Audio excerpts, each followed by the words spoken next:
É a gente fechar a parte respiratória, né? E aí, durante as 7 semanas, a gente vai discutindo os outros temas. Então, hoje nós vamos falar sobre pneumonias comunitárias e na quinta-feira vamos falar sobre IVAs, que é uma aula bem interessante, mas bem longa. Eu falo que IVAs é 5 aulas em uma. É uma aula extensa, mas que, que é muito interessante para a prática de vocês. Doutor, eu não sei se já avisaram, mas o Henrique me pediu para falar que ele vai atrasar um pouco, que ele não conseguiu chegar em casa ainda. Tudo bem, tranquilo. Aí peça para ele entrar com o login com o e-mail da ESCS, né? Que aí, como eu vou estar em tela full aqui, eu não vou conseguir permitir para ele entrar. Tá bom. Ok, então nosso tema hoje, pneumonias adquiridas na comunidade, na infância. O primeiro ponto que a gente fala sempre quando vai se discutir pneumonia na infância, que ela junto com a diarreia, são as duas doenças mais relacionadas em relação ao desenvolvimento de uma sociedade. E eu não falo só em desenvolvimento econômico, né? É desenvolvimento socioeconômico e cultural de uma sociedade. Então, quando a gente afirmamos que a pneumonia, assim como a diarreia, entra como principais causas de mortalidade em menores de 5 anos, é porque você está admitindo que esse país é um país em desenvolvimento. Essa afirmação vem muito justamente pelos índices que são considerados pelo desenvolvimento. E a mortes por milhão, a mortalidade infantil de doenças evitáveis é um dos principais pontos, né? Então, na verdade, o que nós tivemos com os anos, principalmente com a melhora do saneamento básico, né? Claro que a melhora econômica no Brasil ao longo dos anos, sim, mas o do saneamento diminuiu sobremaneira a mortalidade das doenças diarreicas. Isso é claríssimo para a gente. Aí, portanto, o que, que acontece? As pneumonias passam as diarreias e hoje as pneumonias são, sim, a principal causa de morte em menores de 5 anos nesses países de desenvolvimento. Essa frase, né, o diagnóstico correto e intervenção precoce, na verdade é uma, uma uma necessidade da grande maioria das doenças, né? Mas de qualquer forma, em doença infecciosa, cada vez mais, porque quanto mais cedo a gente fizer o tratamento antibiótico, melhor, né? Só que, em vez da gente falar em antibiótico, nós vamos falar em maioria dos casos.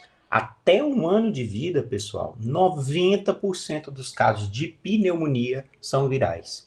E quando chegamos na fase escolar, metade, quer dizer, cai muito quando a criança fica maior, mas mesmo assim numa quantidade significativa. E olha ele de novo, né? O vírus sincial respiratório, ele é o principal causador de pneumonias na infância.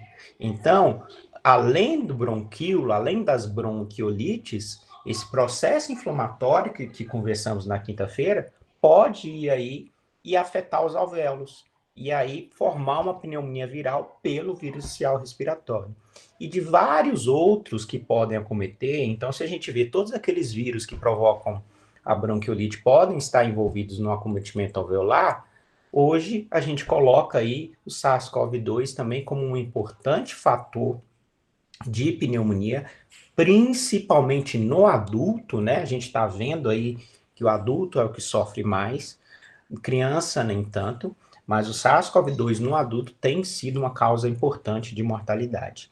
Em criança, o acometimento pulmonar ele é bem menor. O que nós temos em criança, o fator de gravidade em criança é a MISC, né, que é a infecção inflamatória multissistêmica aí, que já temos casos relatados, inclusive no Brasil e inclusive no HRT, na pediatria, nós já tivemos casos, mais de um caso internado.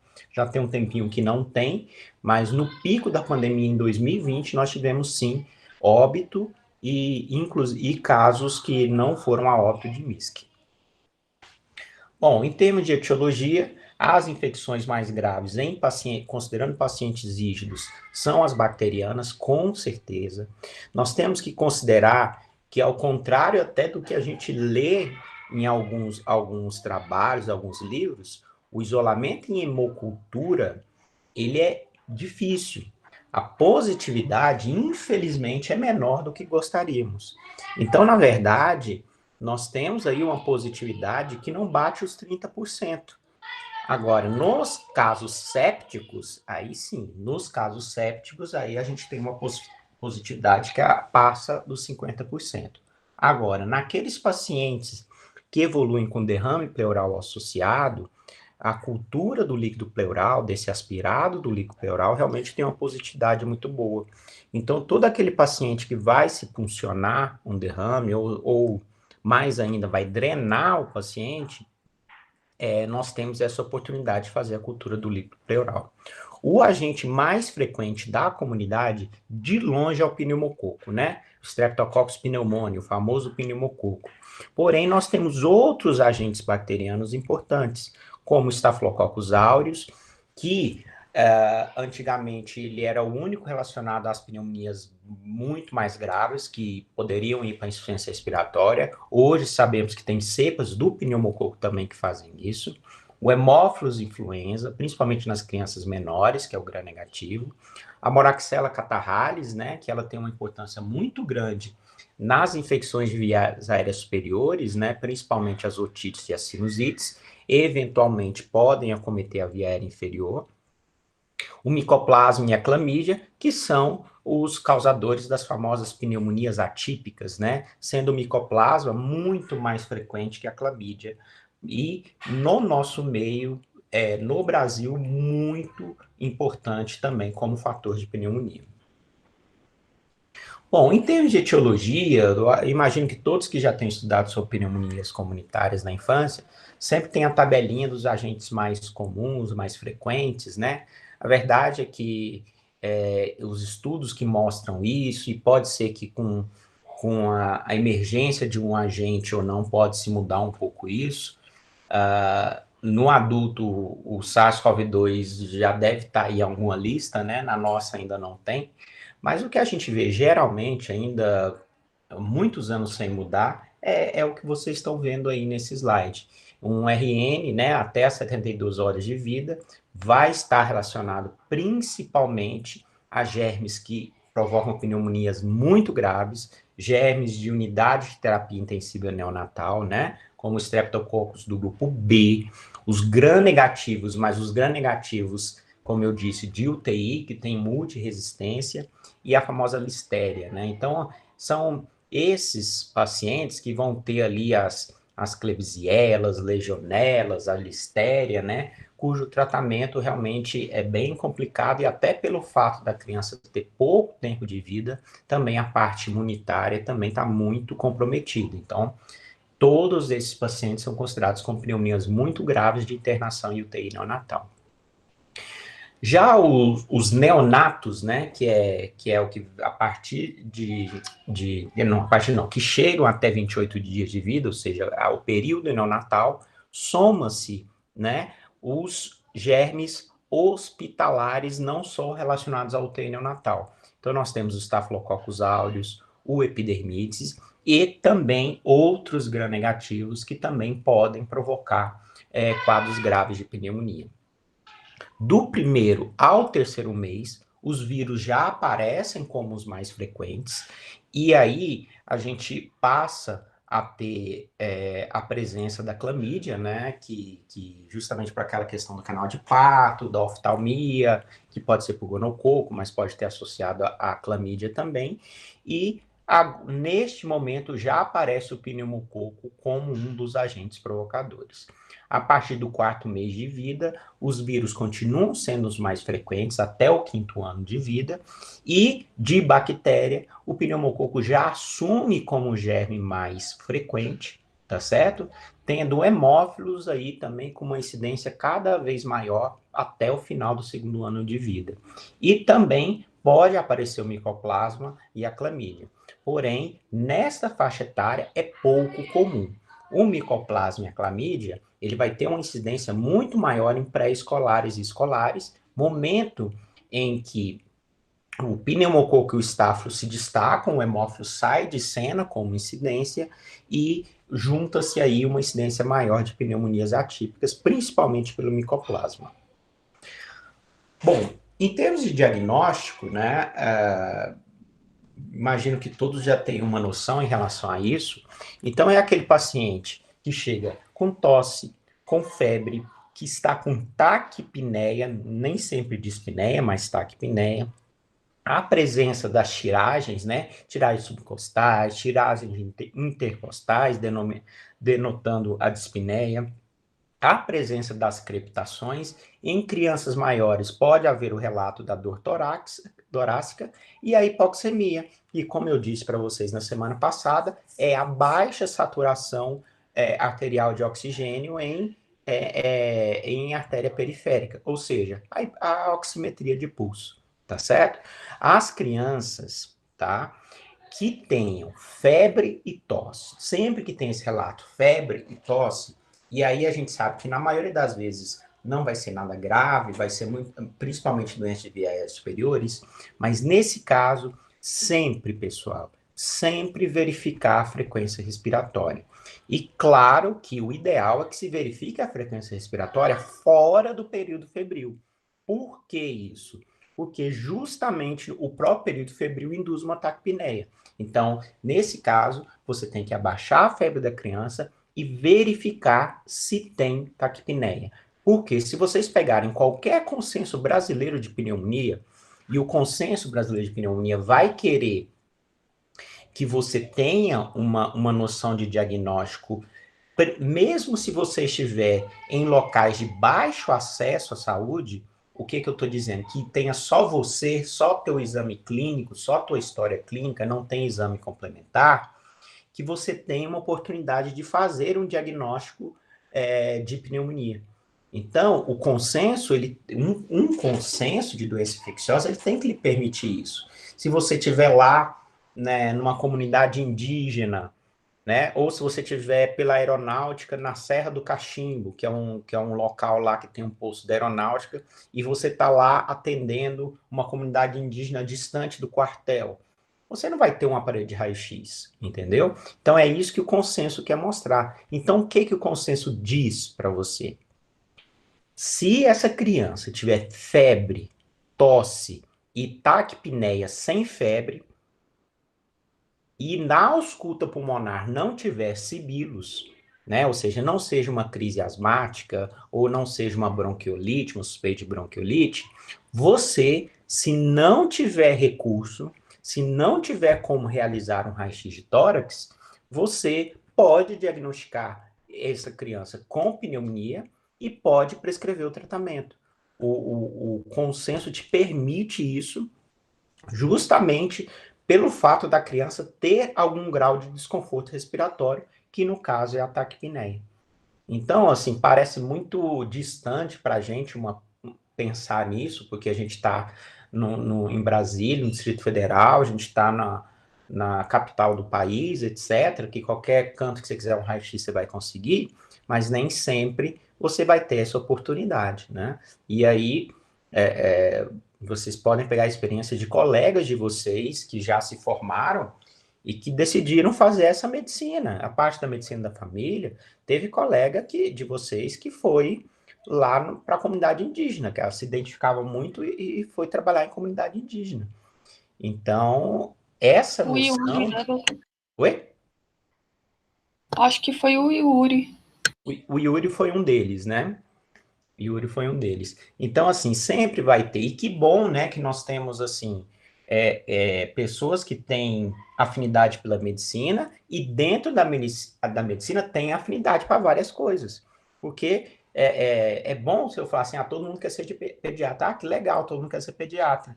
Pô, mas se não tiver um geriatra para mim daqui a 20 anos, eu tô enrolado, entendeu? Então, nós temos, né, que bom que nós temos afinidades e essa afinidade de fazer a medicina raiz, né, que eu falo, né, que é a medicina das comunidades, é muito bom. Tem gente que gosta de ser médico militar, que acaba indo para o serviço militar, e aí aquele obrigatório, depois de um ano, quer fazer carreira e se aposenta pelo Exército, pela Aeronáutica.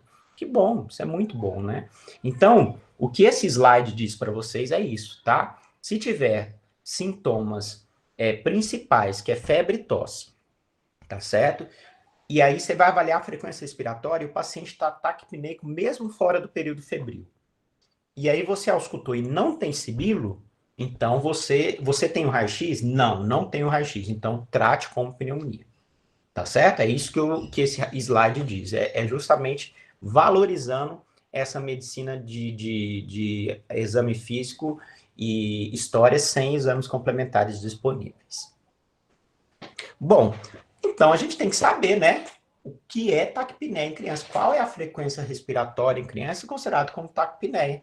Então, esse slide aí, muitas vezes o médico de família, por exemplo, que não é pediatra, tem isso aí no celular, gravado no celular, essa anotação aqui, porque eles atendem crianças também. Por quê? Porque varia. Olha que é assim, é uma sequência, né? 60, 50, 40, 30, 20, lembrando que 20 é adulto, mas em menores de 2 meses, até 60 é normal. Se depois de 2 meses, chegando no primeiro ano, até 50 é normal, é mais que o dobro que o adulto. De 1 a 4 anos, já é o dobro do adulto, que é 40. E aí, na criança maior de 5 anos, chegando até 12 anos de vida, aí 30. E aí sim, chega 20 que é do adulto. Então, na verdade, podemos ter até 3 vezes a frequência respiratória do adulto como normal, dependendo da idade da criança.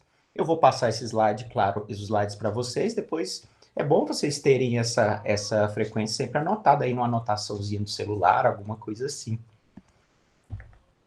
Bom, então a gente aprendeu que o diagnóstico clínico é relativamente simples, né? Então a gente tem febre, a gente tem tosse, nós temos outros sintomas que podem ser relatados, né? Então vômitos pós-tosse, dor torácica, né?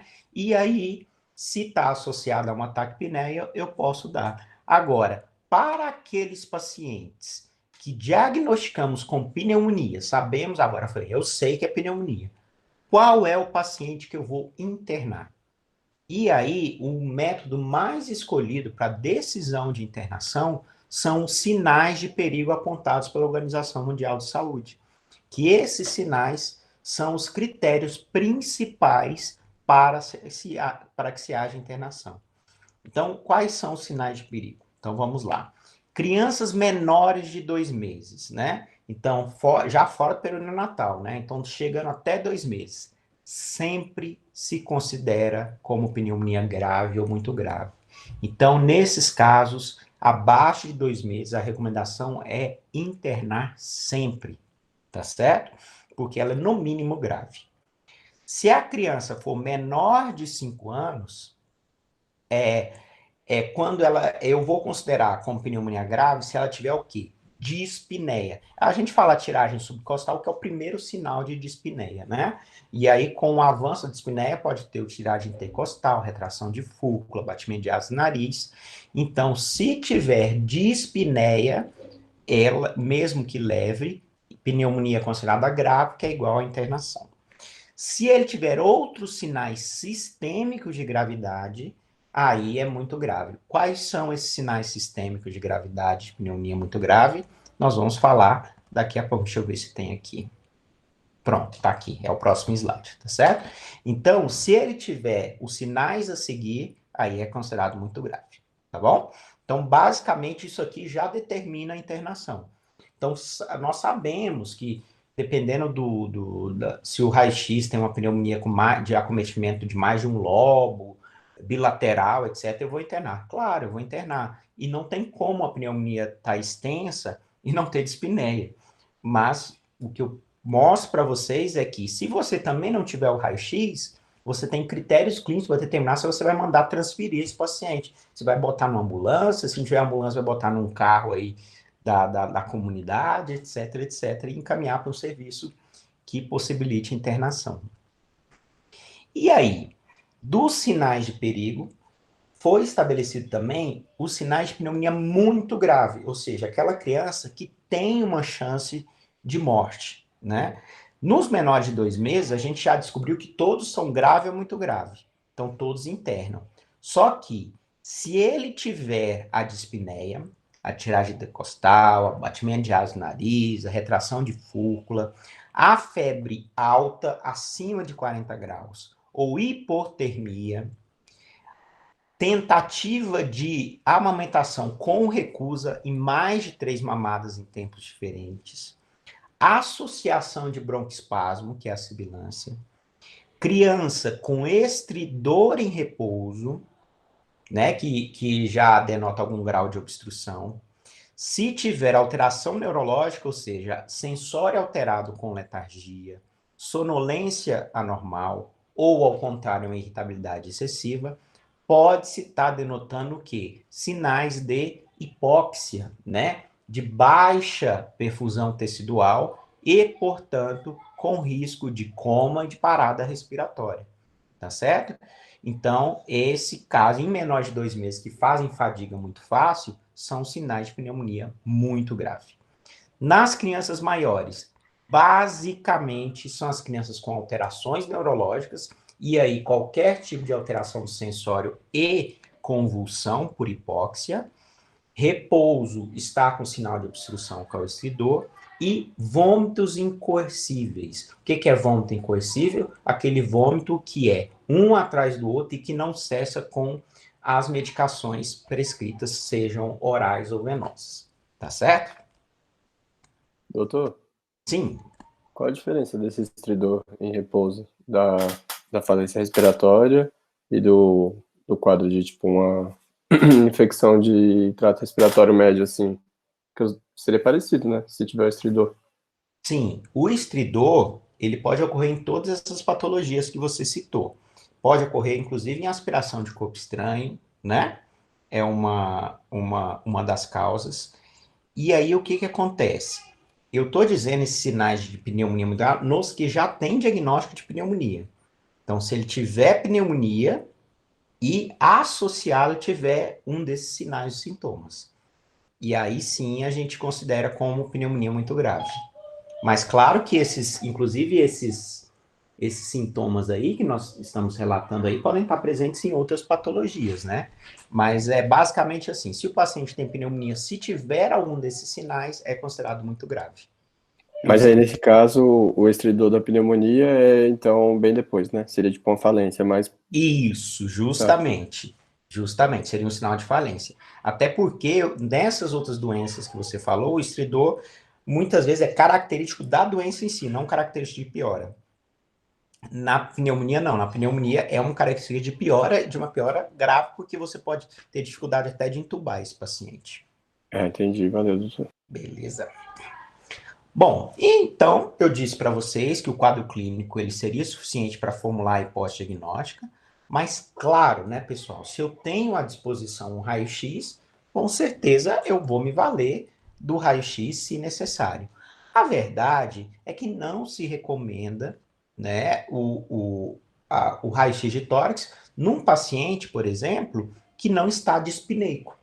Se ele tiver somente febre, tosse e taquipneia leve, por exemplo, com estado geral bom, saturando bem e sem dispneia, então os textos falam em não fazer o raio-x, porque seria mais irradiação e não iria mudar tua conduta, tá certo? Só que na prática é muito bonito a gente falar isso, eu até passar isso para vocês, colocar isso no slide, mas na prática a gente sabe que também a gente acaba querendo ver, principalmente em relação a diagnóstico diferencial. Então, se você tem um paciente com febre, com tosse e tem a taquipneia, se você fizer o raio-x não mostrar que tem pneumonia, você pode pensar, não, essa taquipneia, ele está taquipneico porque está com febre, por exemplo, né? Então, às vezes você está no pronto-socorro, está lotado, não dá tempo de você fazer uma dipirona, esperar baixar a febre, você reavaliar o paciente. Então, muitas vezes é até mais rápido fazer um raio-x de tórax. E a gente sabe que um raio-x a mais ou a menos na vida de uma criança que não tem doença pulmonar crônica, que tem que ficar irradiando com frequência, é uma criança eutrófica, não vai fazer mal. Então, assim, eu acabo colocando essa frase porque é o que a literatura fala, é o que se deve, eu falo, é o que se deve responder numa prova de concurso, né? Mas na prática, eu não condeno ninguém que faça um raio-x num paciente que tem uma suspeita de pneumonia mesmo que não grave, né? Então, para aqueles que decidem, em cima dessa questão de não solicitar o raio-x, você vai indicar quando? Quando você tem dúvida diagnóstica. E claro que uma taquipneia durante o período febril acaba virando dúvida diagnóstica. Se tiver algum daqueles sinais de perigo que eu falei para vocês, se eu tratar esse paciente e após 3 dias do tratamento, a gente sabe que um antibiótico em 48, 72 horas já tem que ter um efeito legal, né? Já tem que estar mudando a clínica do paciente. E se eu não tiver isso, eu posso pensar ou em piora da pneumonia, ou em um outro agente, ou falha terapêutica. E os pacientes hospitalizados, claro, se ele está hospitalizado, ele já tem sinal de perigo, né? A gente acabou de ver isso no slide passado. No caso do hemograma, ele é geralmente normal nos quadros virais e nos quadros atípicos, né, por micoplasma. Mas sabemos também que, dependendo da virulência do agente, ele pode alterar o hemograma, assim como eu disse para vocês a bronquiolite, poder ter leucocitose, poder ter neutrofilia.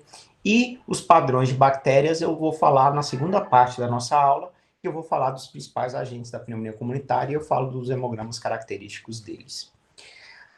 Para complicações, se o paciente tiver alguma suspeita de um derrame pleural, tiver suspeita de uma atelectasia importante, né? Quando você tem dúvida em pneumonias extensas, você acha que pode ter grande condensação e pouco derrame, ou grande derrame e pouca condensação, se tem uma imagem lá lobar que você não está na dúvida se é pneumonia ou se é uma atelectasia, por um corpo estranho, por exemplo, que tampou um brônquio, aí a ecografia e a tomografia de tórax, eles entram na jogada.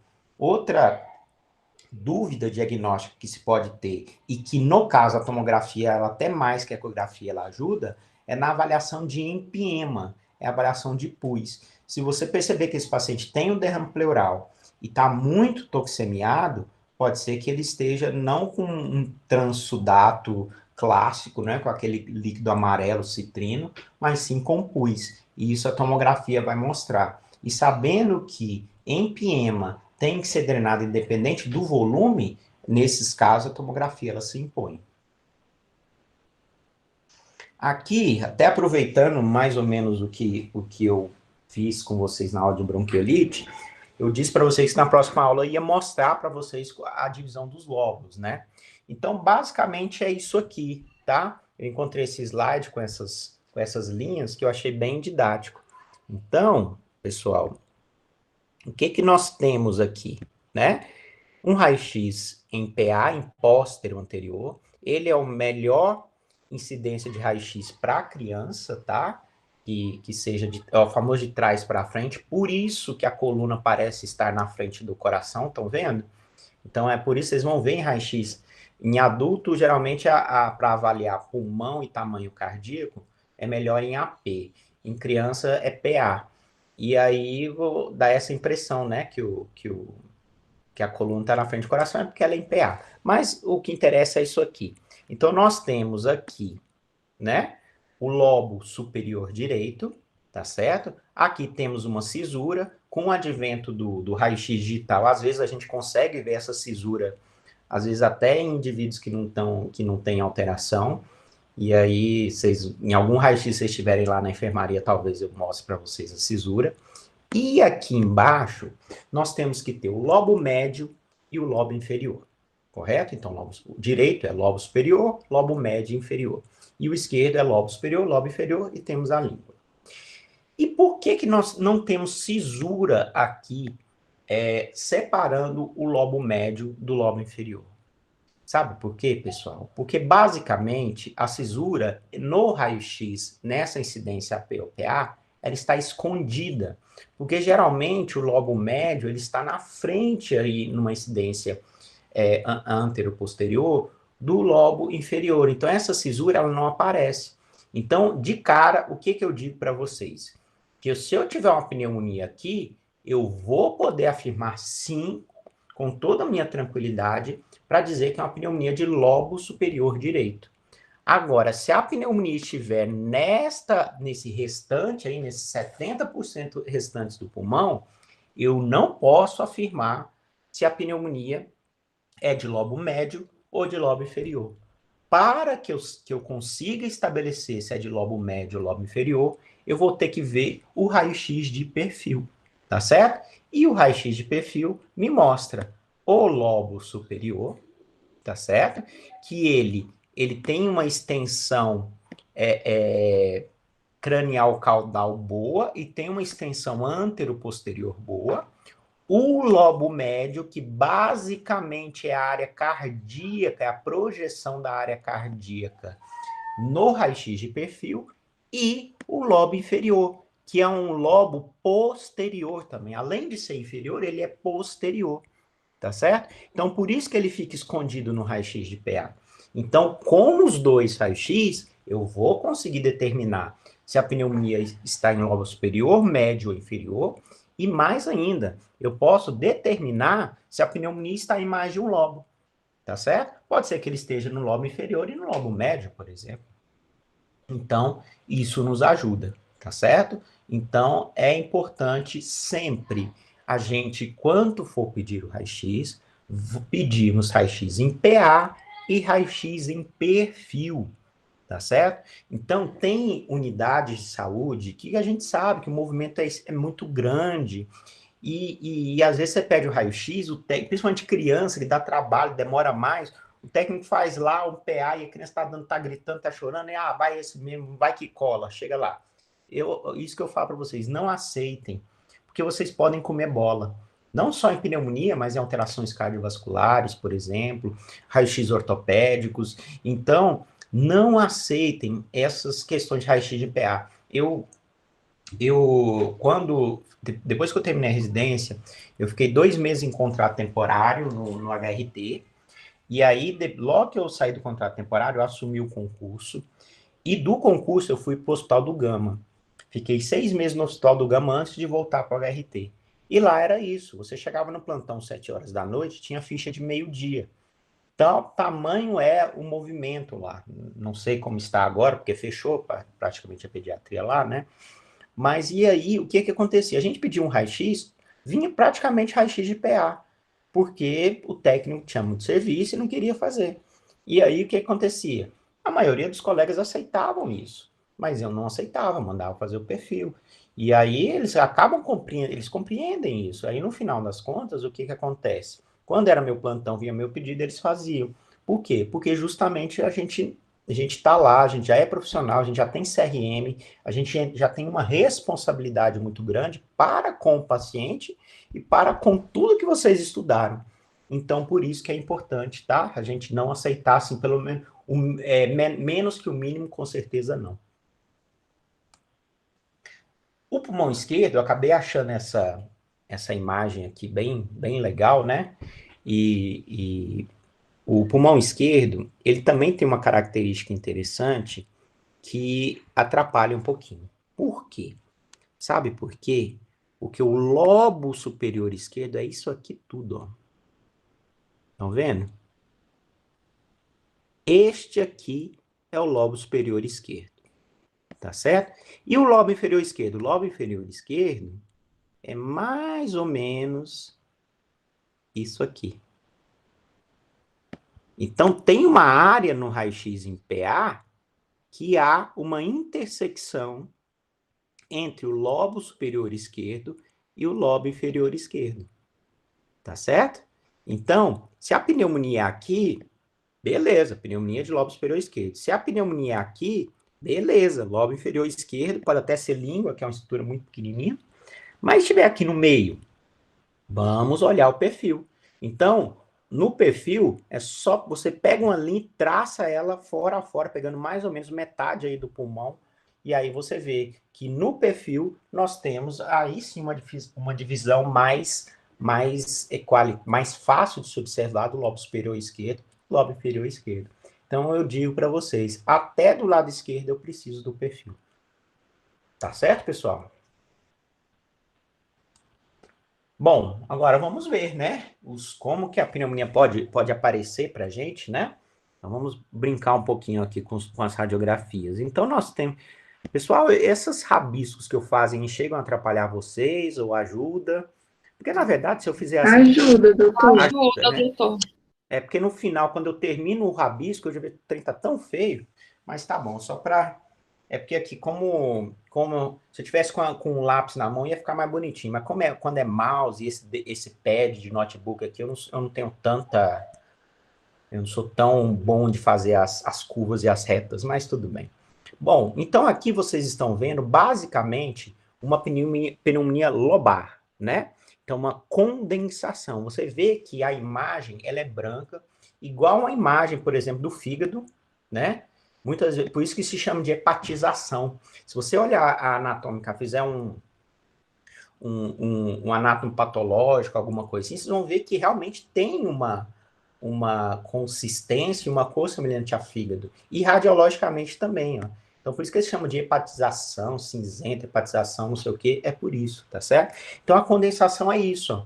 É um bloco, é um trem branco que não tem praticamente nada no meio, nenhuma aeração no meio, pelo menos quando o processo inflamatório e infeccioso está muito bem estabelecido, tá certo? E essa é uma condensação de lobo superior direito. Ah, doutor, mas o senhor me mostrou lá que a cisura ela é retinha, né? E é mais ou menos aqui. Por que o senhor está dizendo que é só lobo superior direito, já que está passando? Eu estou dizendo porque fez um calombo. Estão vendo que está vendo uma curva aqui, ó? Tá vendo que fez uma curvinha, né? Sabe o que aconteceu? A pneumonia, o lobo foi inflamando, crescendo e começou a empurrar a cisura. Então, na verdade, a cisura é esta curva aqui. Inclusive, usa-se, muitos autores usam o termo pneumonia pesada, que é uma pneumonia que pesa na cisura, entendeu? Então, por isso, porque se ela passasse para outro lobo, não ia ter esse calombo, não ia ter essa curvatura aqui, porque essa curvatura é a cisura segurando o lobo superior direito, tá certo? Só que no final das contas, ela não é basicamente uma pneumonia só de lobo superior direito, porque a gente tem pneumonia aqui também, ó, né? Nós temos aqui uma imagem que começou como infiltrado, já está opacificando, daqui a pouco faz uma condensação aqui. E chegando aqui, eu posso dizer que é lobo inferior? Sem o perfil, eu não posso. Pode ser lobo médio. Lembra que eu falei para vocês, a única cisura que eu vejo é do lobo superior. Então, essa aqui, essa pneumonia pode ser lobo médio ou lobo inferior. Eu teria que ver o perfil. Tá certo? Nesse outro raio-x aqui, eu mostro para vocês de novo uma consolidação. Cadê a canetinha? Então, eu mostro de novo aqui uma consolidação. Estão vendo? E em volta dessa consolidação tem áreas que estão menos densas, mas que estão se organizando. Daqui a alguns dias vai virar tudo consolidação. Então, nós temos isso do lado direito, e a gente não sabe desse lado se é lobo médio ou lobo inferior, lembra que a gente falou, e de cá também. Temos pneumonia de cá também, tá certo? Beleza, então eu tenho uma pneumonia bilateral, uma condensação bilateral. E aí, tendo uma condensação bilateral, eu, olhando o perfil, eu vou poder diferenciar qual é qual, tá certo? Como esse do lobo esquerdo está bem embaixo, não está na nossa intersecção que eu disse para vocês, provavelmente esta aqui já é de lobo inferior esquerdo, tá certo? Então, se eu fizer a cisura... Opa! Se eu fizer a divisão do lobo esquerdo, provavelmente esta pneumonia aqui é a pneumonia do lado esquerdo. Se essa é a pneumonia do lado esquerdo, esta aqui, que está na área cardíaca, é a pneumonia do lado direito. E se está na área cardíaca, é lobo médio. Aqui. Ops. Tá vendo? Como está aqui na área cardíaca, então é lobo médio. Tá certo? E lobo inferior esquerdo. Vocês viram que usando os dois eu consigo delimitar as pneumonias? É bem interessante. Aqui também eu peguei um raio-x aí que mostra assim um belo do infiltrado, né? Um infiltrado difuso bilateral. só para mostrar para vocês a diferença de uma condensação com o infiltrado. O infiltrado, você vê áreas aeradas de permeio em volta da lesão, né? Particularmente, este paciente, esse raio-x que eu peguei é de um adulto com pneumonia por pneumocystis carinii, um paciente HIV positivo, tá? Mas o P-carina, ele faz uns infiltrados, assim, eu falo academicamente lindos, né? Não é lindo uma P-carina, mas em termos de imagem, né, para ensino, é muito legal as, as imagens de P-carina. Então, esse é um infiltrado. Claro que a maioria das pneumonias não vai ter esse infiltrado difuso bilateral. Vai ter um pouco aqui, vai ter um de cá, tá certo? Mas aqui só para mostrar para vocês a diferença de uma condensação e de um infiltrado. Vai ter hora que eu vou estar na dúvida? Vai, principalmente nessa transição, né, nesse infiltrado, numa condensação que vai até se organizar, pode parecer um infiltrado. Então, um termo que vocês podem usar quando vocês estão na dúvida é o termo opacidade. Então, eu tenho opacidade em lobo superior esquerdo. Eu estou dizendo que tem uma alteração de natureza presumivelmente infecciosa, mas pode ser atelectásica também, e que pode ser condensação, atelectasia, infiltrado, etc, etc.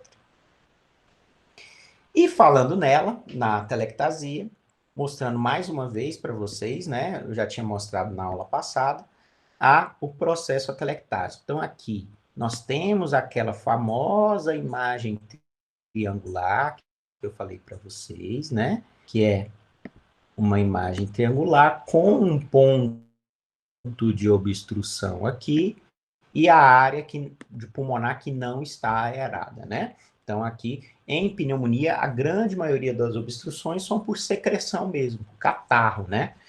Na bronquiolite pode ser processo inflamatório.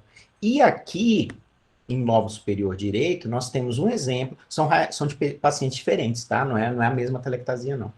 Então, só para mostrar para vocês que a telectasia ela pode ser em faixa, né? Ou seja, ela é delimitada por linhas paralelas. A atelectasia em faixa também pode ocorrer, tá certo? Então, são dois tipos aí de atelectasia que a gente pode ver. E a atelectasia também pode ser lobar. Ela pode, por exemplo, ficar muito parecida com essa imagem, tá certo? Ou seja, pegar todo um lobo e ver a atelectasia. Qual que é a diferença? Faria a gente diferenciar uma consolidação de uma atelectasia? É justamente a área normal.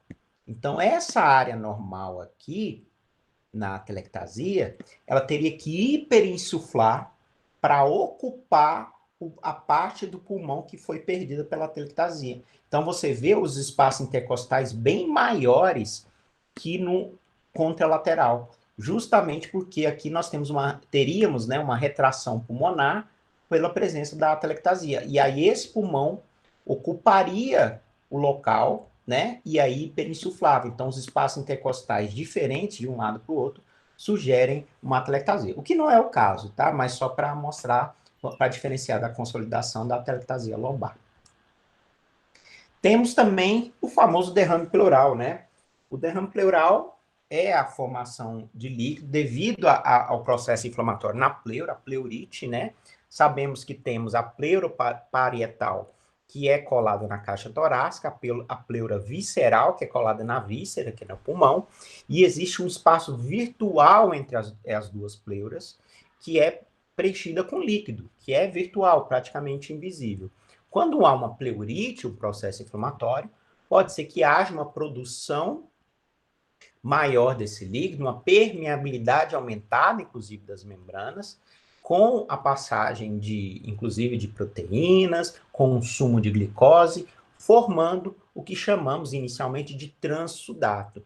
E aí, com o trabalho, principalmente da imunidade celular, esse transsudato pode se formar, impulso e formar os empiemas, tá certo? Então, na verdade, o líquido, se é um derrame entre as duas pleuras, ela tem que acompanhar, a princípio, as pleuras.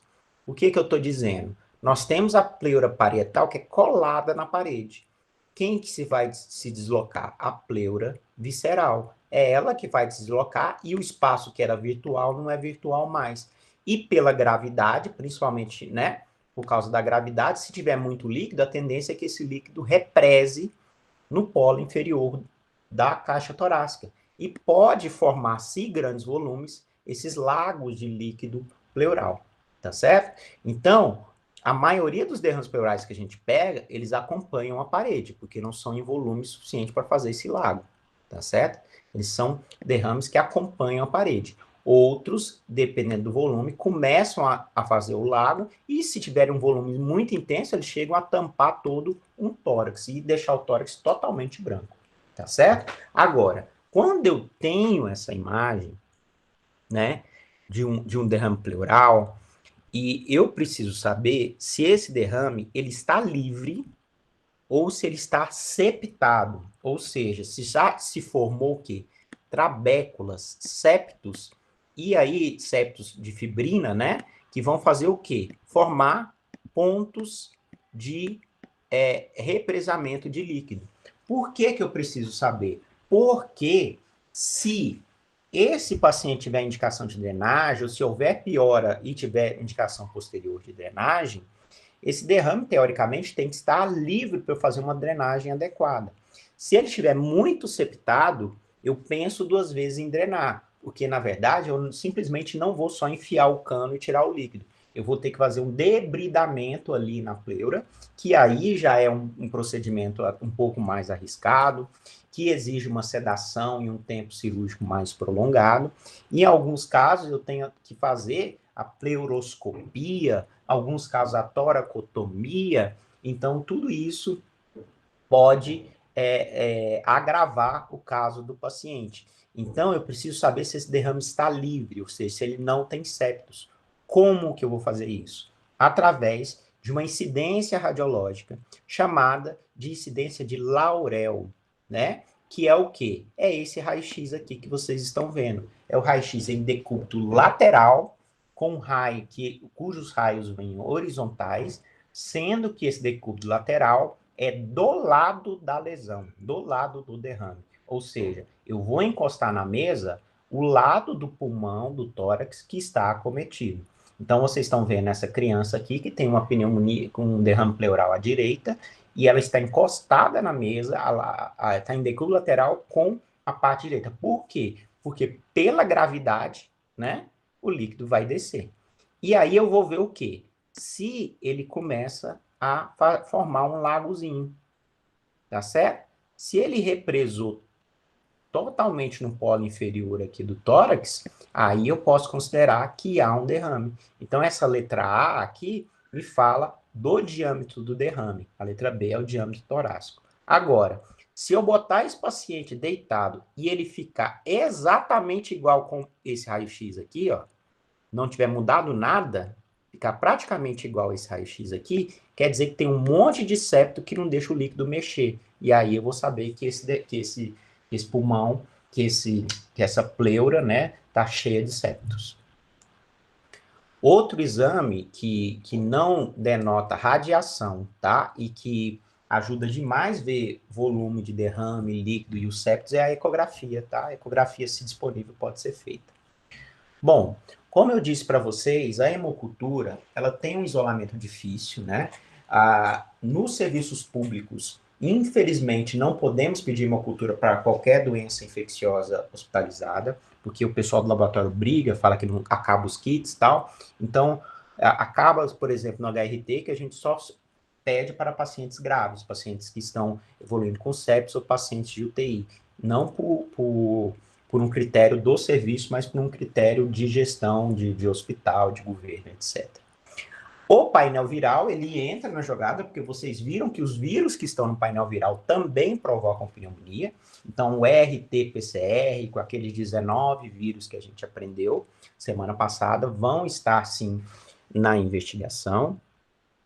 Se possível, conseguir o líquido pleural, vamos fazer a cultura do líquido pleural e vamos fazer a bacterioscopia. A bacterioscopia já vai me dizer se tem, e a coloração pelo gram, já vai me dizer se tem gram positivo ou gram negativo, e a cultura determinará o agente com certeza, inclusive com antibiograma.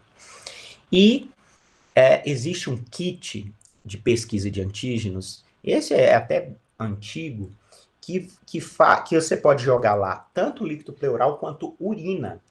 E aí você descobre, se for um pneumococo com hemófilos, ele descobriria. Na verdade, há exatamente uns 15 anos atrás, tinha esse kit lá no laboratório. O pessoal do laboratório avisou, olha, temos esse kit agora. Pô, a gente falou, nossa, vamos ver se ele é bom mesmo. E a gente começou a colher a urina dos pacientes com pneumonia. Todos os pacientes internados com pneumonia, a gente pedia a pesquisa de antígenos pela urina. Eu confesso para vocês que o pneumococo a gente não teve uma positividade boa desse kit, não, mas o hemófilos tinha dado umas positividades interessantes, nos quadros, inclusive, típicos. A gente até pensou, poxa, vamos fazer um estudo epidemiológico, monografia e tal. Mas, assim, um mês depois, acabou o kit, nunca mais apareceu esse kit. A gente ficou bem frustrado, porque a gente já estava organizando um estudo para fazer em cima desse kit. Mas, assim, promissor, né?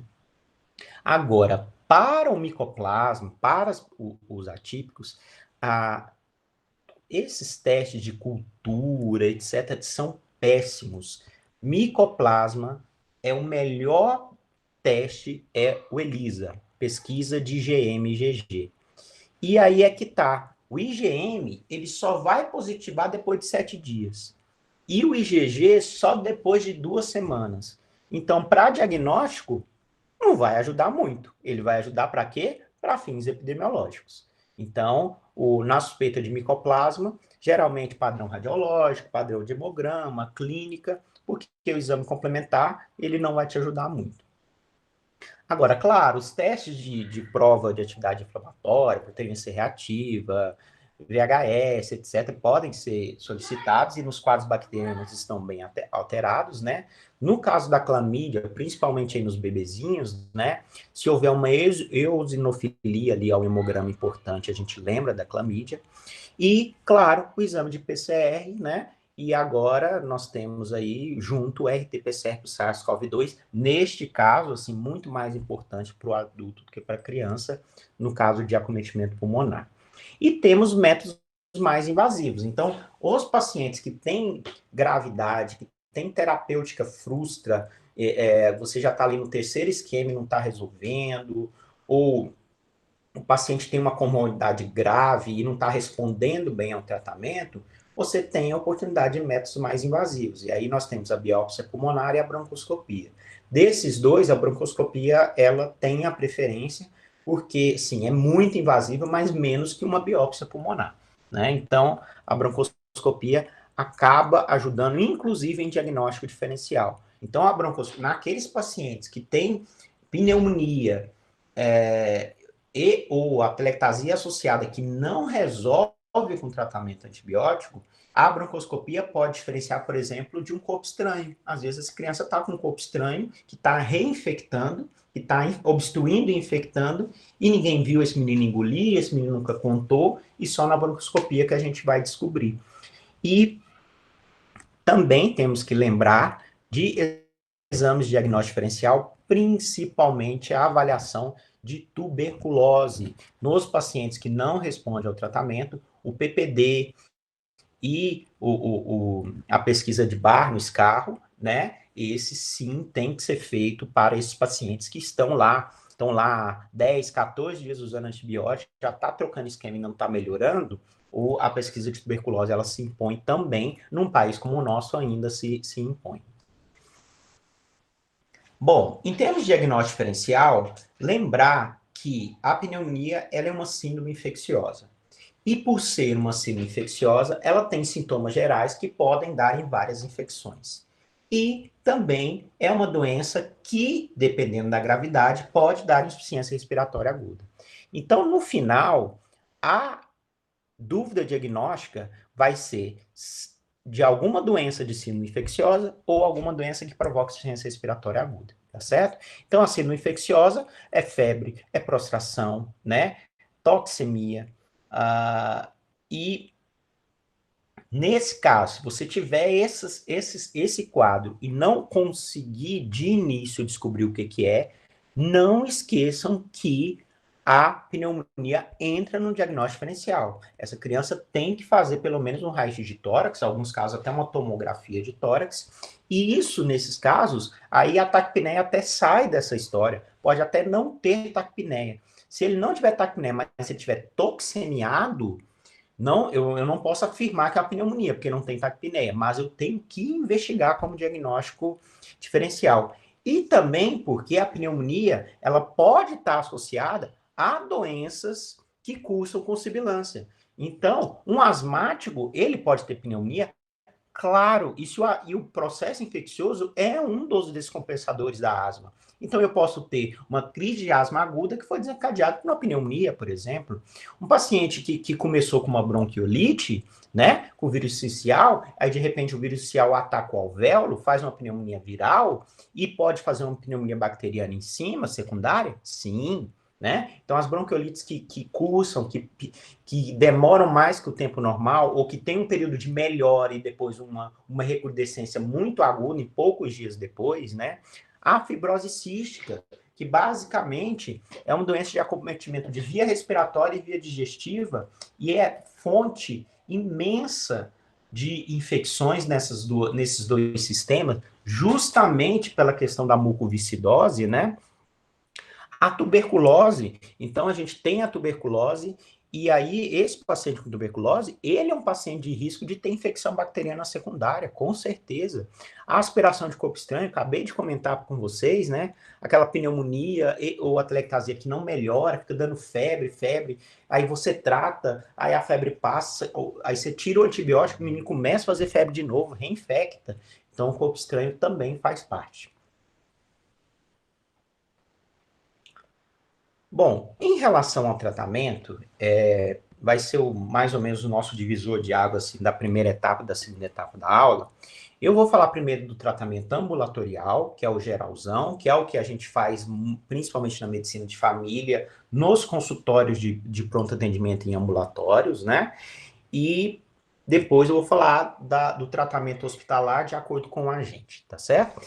Então, o tratamento inicial é empírico. O paciente que não tem indicação de internação, ele não tem indicação de hemocultura. Até os internados, eu disse para vocês que não deixam a gente fazer, né? Então, na verdade, a gente tem que primeiro fazer o diagnóstico de pneumonia e depois olhar mais ou menos aquela tabelinha lá do início da aula, pela idade da criança, e imaginar qual a pneumonia aguda da comunidade, qual agente que ele poderia ter. Na maioria das vezes, é pneumococo, lactente, né, vírus ou hemófilos. Então, pensando nisso, que em pneumonia de tratamento ambulatorial que não é grave, o principal é pneumococo e hemófilos, claro que o micoplasma pode ser também, mas o principal é pneumococo, a gente sabe que a penicilina oral, a amoxicilina, ela entra como uma primeira opção terapêutica nesse tratamento. Então, por isso que se prescreve muito aminofilina nas UBSs, né? Justamente por isso, porque ela tem uma boa cobertura para gram positivo, uma cobertura muito boa para o pneumococo, e se feito em doses maiores, ele atua também no hemófilos. Então, a gente usa uma dose aumentada, a famosa dose dobrada da amoxicilina hoje, para se tratar doenças respiratórias. E aí eu estou falando não só da pneumonia, mas também de infecções bacterianas de vias aéreas superiores. Quais são elas? São a amidalite, a otite, a sinusite, tá certo? Então, se vocês olharem a bula lá, a bula fala em 30 a 50, outras bulas 40 a 50, nós fazemos de 80 a 100. E eu deixei 80 em amarelo, porque como a amoxicilina ela tem uma distribuição pulmonar muito boa, 80 geralmente é suficiente. Essa dose de 100 vai estar reservada principalmente para a sinusite, onde o antibiótico tem uma dificuldade maior de chegar, tá certo? E se essa criança for pré-escolar ou escolar, vocês e tiverem um quadro muito arrastado, né, de mais de 10 dias, né, que a tosse é o principal sintoma e o estado geral da criança está muito bom, vocês não podem esquecer do micoplasma. E aí, quando é o micoplasma, o macrolídeo ele se impõe e aí nós temos a opção da eritromicina, claritromicina ou azitromicina. Sendo que hoje a azitromicina ela é largamente utilizada, até Covid o povo está usando, né? E hoje o uso da eritromicina e da clarito realmente bem menor. A eritromicina praticamente eu não vejo o pessoal prescrever, somente realmente nessas áreas mais pobres, né, que ainda tem a eritromicina como carro-chefe, mas a grande maioria faz azitromicina. Agora, o ideal, né, o mundo ideal, né, o paraíso, é que se você decidir tratar, fazer um diagnóstico clínico de pneumonia e resolver tratar em casa, que você veja essa criança com 48 a 72 horas, que é quando o antibiótico vai fazer o efeito. Só que a gente sabe que isso não é possível, nem no ambulatório isso é possível, vocês vão ver quando vocês estiverem no ambulatório, tanto que é cheio. Então, o que nós orientamos? Que se não melhorar em 48 a 72 horas, volta, ou se em qualquer momento tiver sinal de piora, volta. Tá certo? E aí, se a gente tratar por 10 dias, é suficiente para tratar as pneumonias leves que não têm dispneia associada. E aí eu pergunto para vocês. Agora vem uma perguntinha, deixa eu ver se já... Ainda não. Aí eu pergunto para vocês.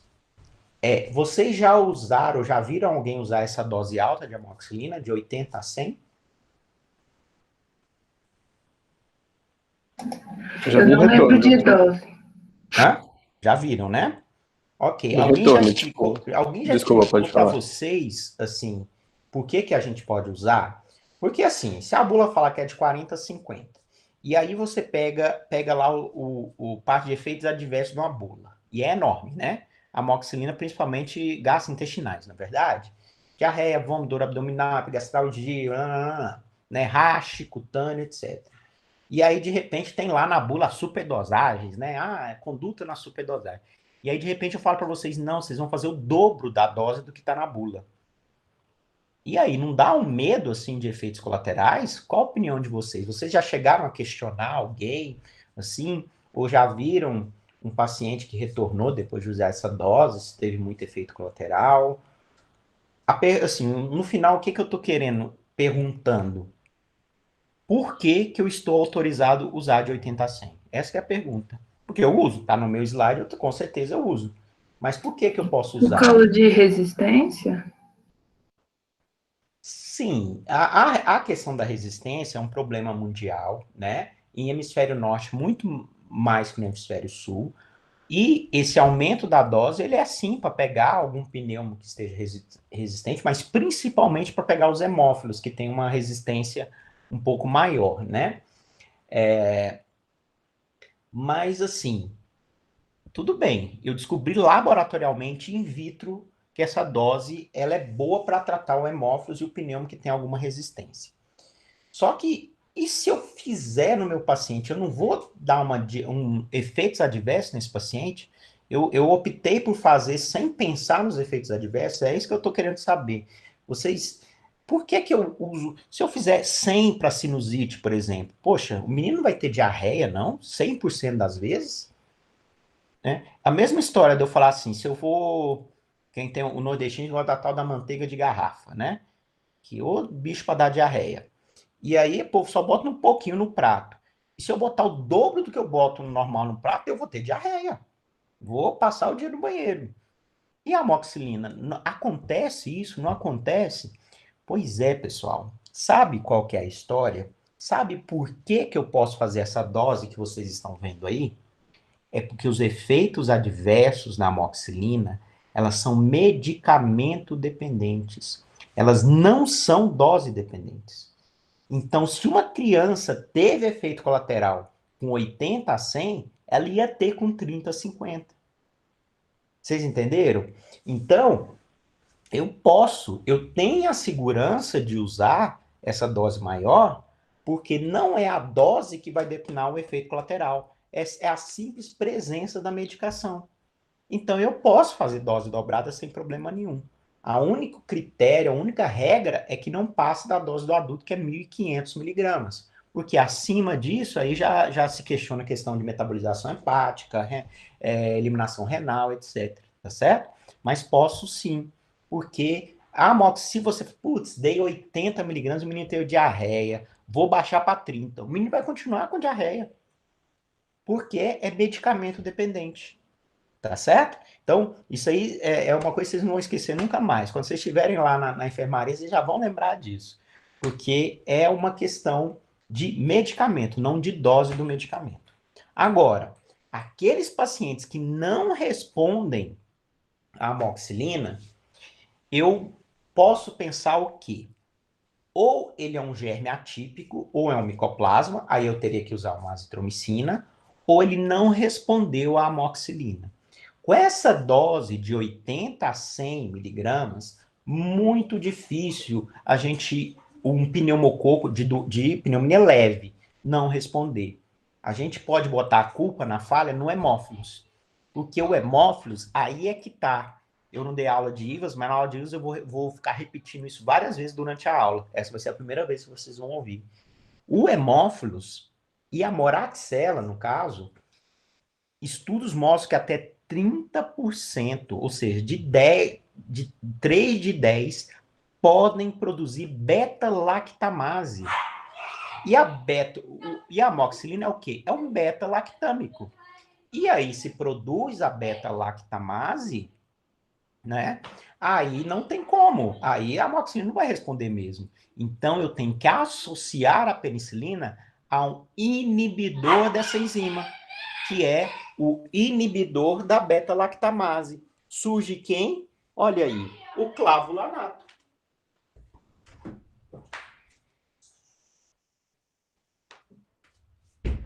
Ok, pessoal? Então, surge, então, o clavulanato aí na história. Então, o famoso clavulin, né? O amoxicilina clavulanato, é isso. É uma penicilina, amoxicilina, associada a um inibidor de beta-lactamase. Só que surgiu um problema. Eu estava fazendo de 80 a 100 e na amoxicilina clavulanato eu só posso fazer de 30 a 50. Aí, de novo, uai. Mas a amoxicilina não é medicamento dependente, os efeitos colaterais? Sim, mas o clavulanato é dose dependente. Então, se eu fizer 80 miligramas quilo dia de amoxicilina clavulanato, o menino vai virar do avesso de tanta diarreia e vômito. Porque o clavulanato, ele não perdoa nesse ponto. Tá certo? Então, acaba, e aí vocês vão ver um pequeno dilema na enfermaria sobre medicação para alta de paciente internado. Então, quando você vai decidir a alta, você vai pensar, eu faço amoxicilina dose alta ou eu faço amoxicilina com clavulanato para esse paciente internado? E aí você vai raciocinar do próximo item da nossa aula, que é o próximo logo agora, que você vai pensar no agente. Se você achar que está mais para o pneumococo, é melhor você fazer amoxicilina em dose alta. Se você achar que está mais para o hemófilos, é melhor você fazer amoxicilina com clavulanato. Tá certo? Outra opção é a cefalosporina de segunda geração. Nós temos a cefuroxima, que é o Zinat. Excelente antibiótico, cobre muito bem gram positivo e gram negativo. Ou seja, seria, por mim, eu prescrevia, né, muito. Agora temos problema. Primeiro, uso racional, preservá-lo. E segundo, que para a nossa população é o pior, é o preço. 50 ml da cefuroxima custa R$130, R$120. É muito caro e não tem na Secretaria de Saúde. Então, limita muito seu uso. Bom, e o paciente que tem que internar, né? Aquele paciente que a gente decidiu que vamos internar o paciente. Bom, quando a gente interna, aí a importância de pensar no agente etiológico é até maior do que para você decidir o tratamento venoso inicial. Então, agora, a partir de agora, nós vamos pegar os 4 principais agentes de pneumonia comunitária no Brasil e vamos pegar uma rotina de serviço, que é a nossa rotina, e mostrar para vocês como que fazemos as características e como fazemos o tratamento desses pacientes, tá certo? É uma série aí de 8 slides, 2 slides para cada agente, e no final os critérios de alta hospitalar para a gente terminar. Bom, o primeiro, e é primeiro porque ele é o mais comum, e ele é bem mais comum, é o Streptococcus pneumoniae, o famoso pneumococo, tá certo? Ele é o agente mais comum das pneumonias da comunidade, tá certo? A sua incidência torna-se muito mais prevalente após 1 ano de idade. O quadro clínico é um quadro de início agudo, de início rápido, os sintomas evoluem rápido e, geralmente, em menos de 1 semana, ele já está com todos os sinais indicativos de pneumonia e, consequentemente, de internação. Então, pessoal, eu brinco que eu faço o gráfico das pneumonias, né? Então, é uma pneumonia que ela evolui rápido, tá? Então, em poucos dias, a criança já está bem sintomática.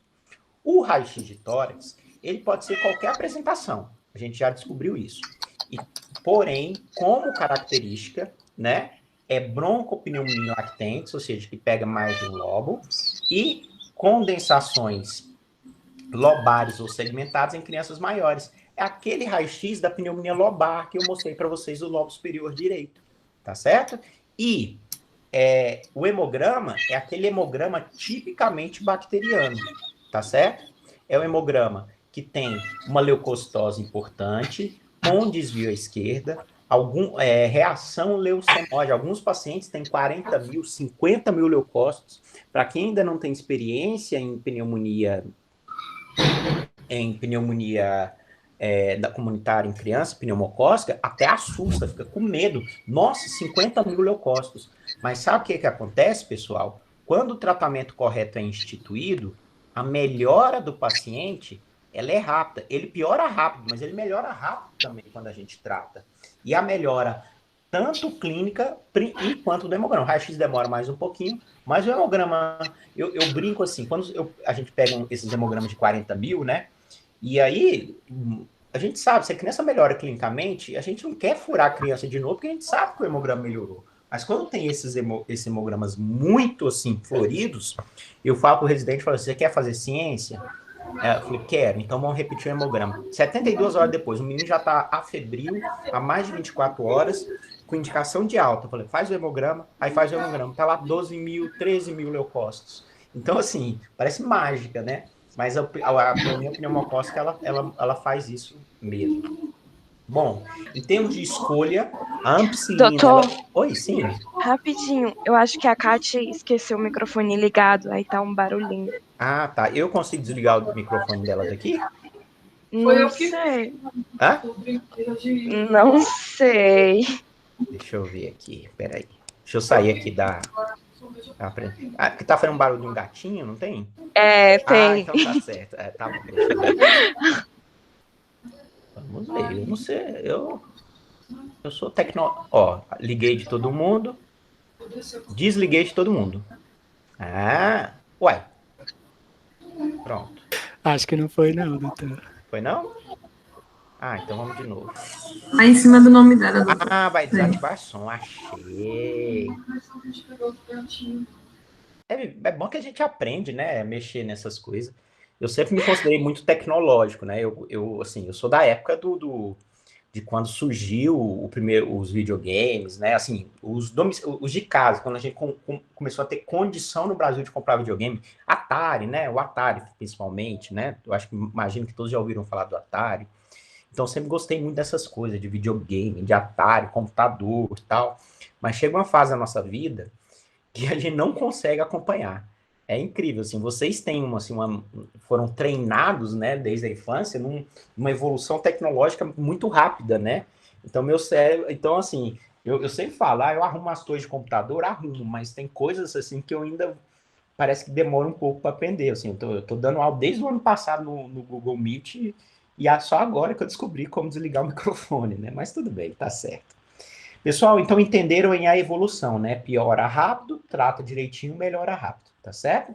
E em termos de antibiótico, qual a primeira escolha, né?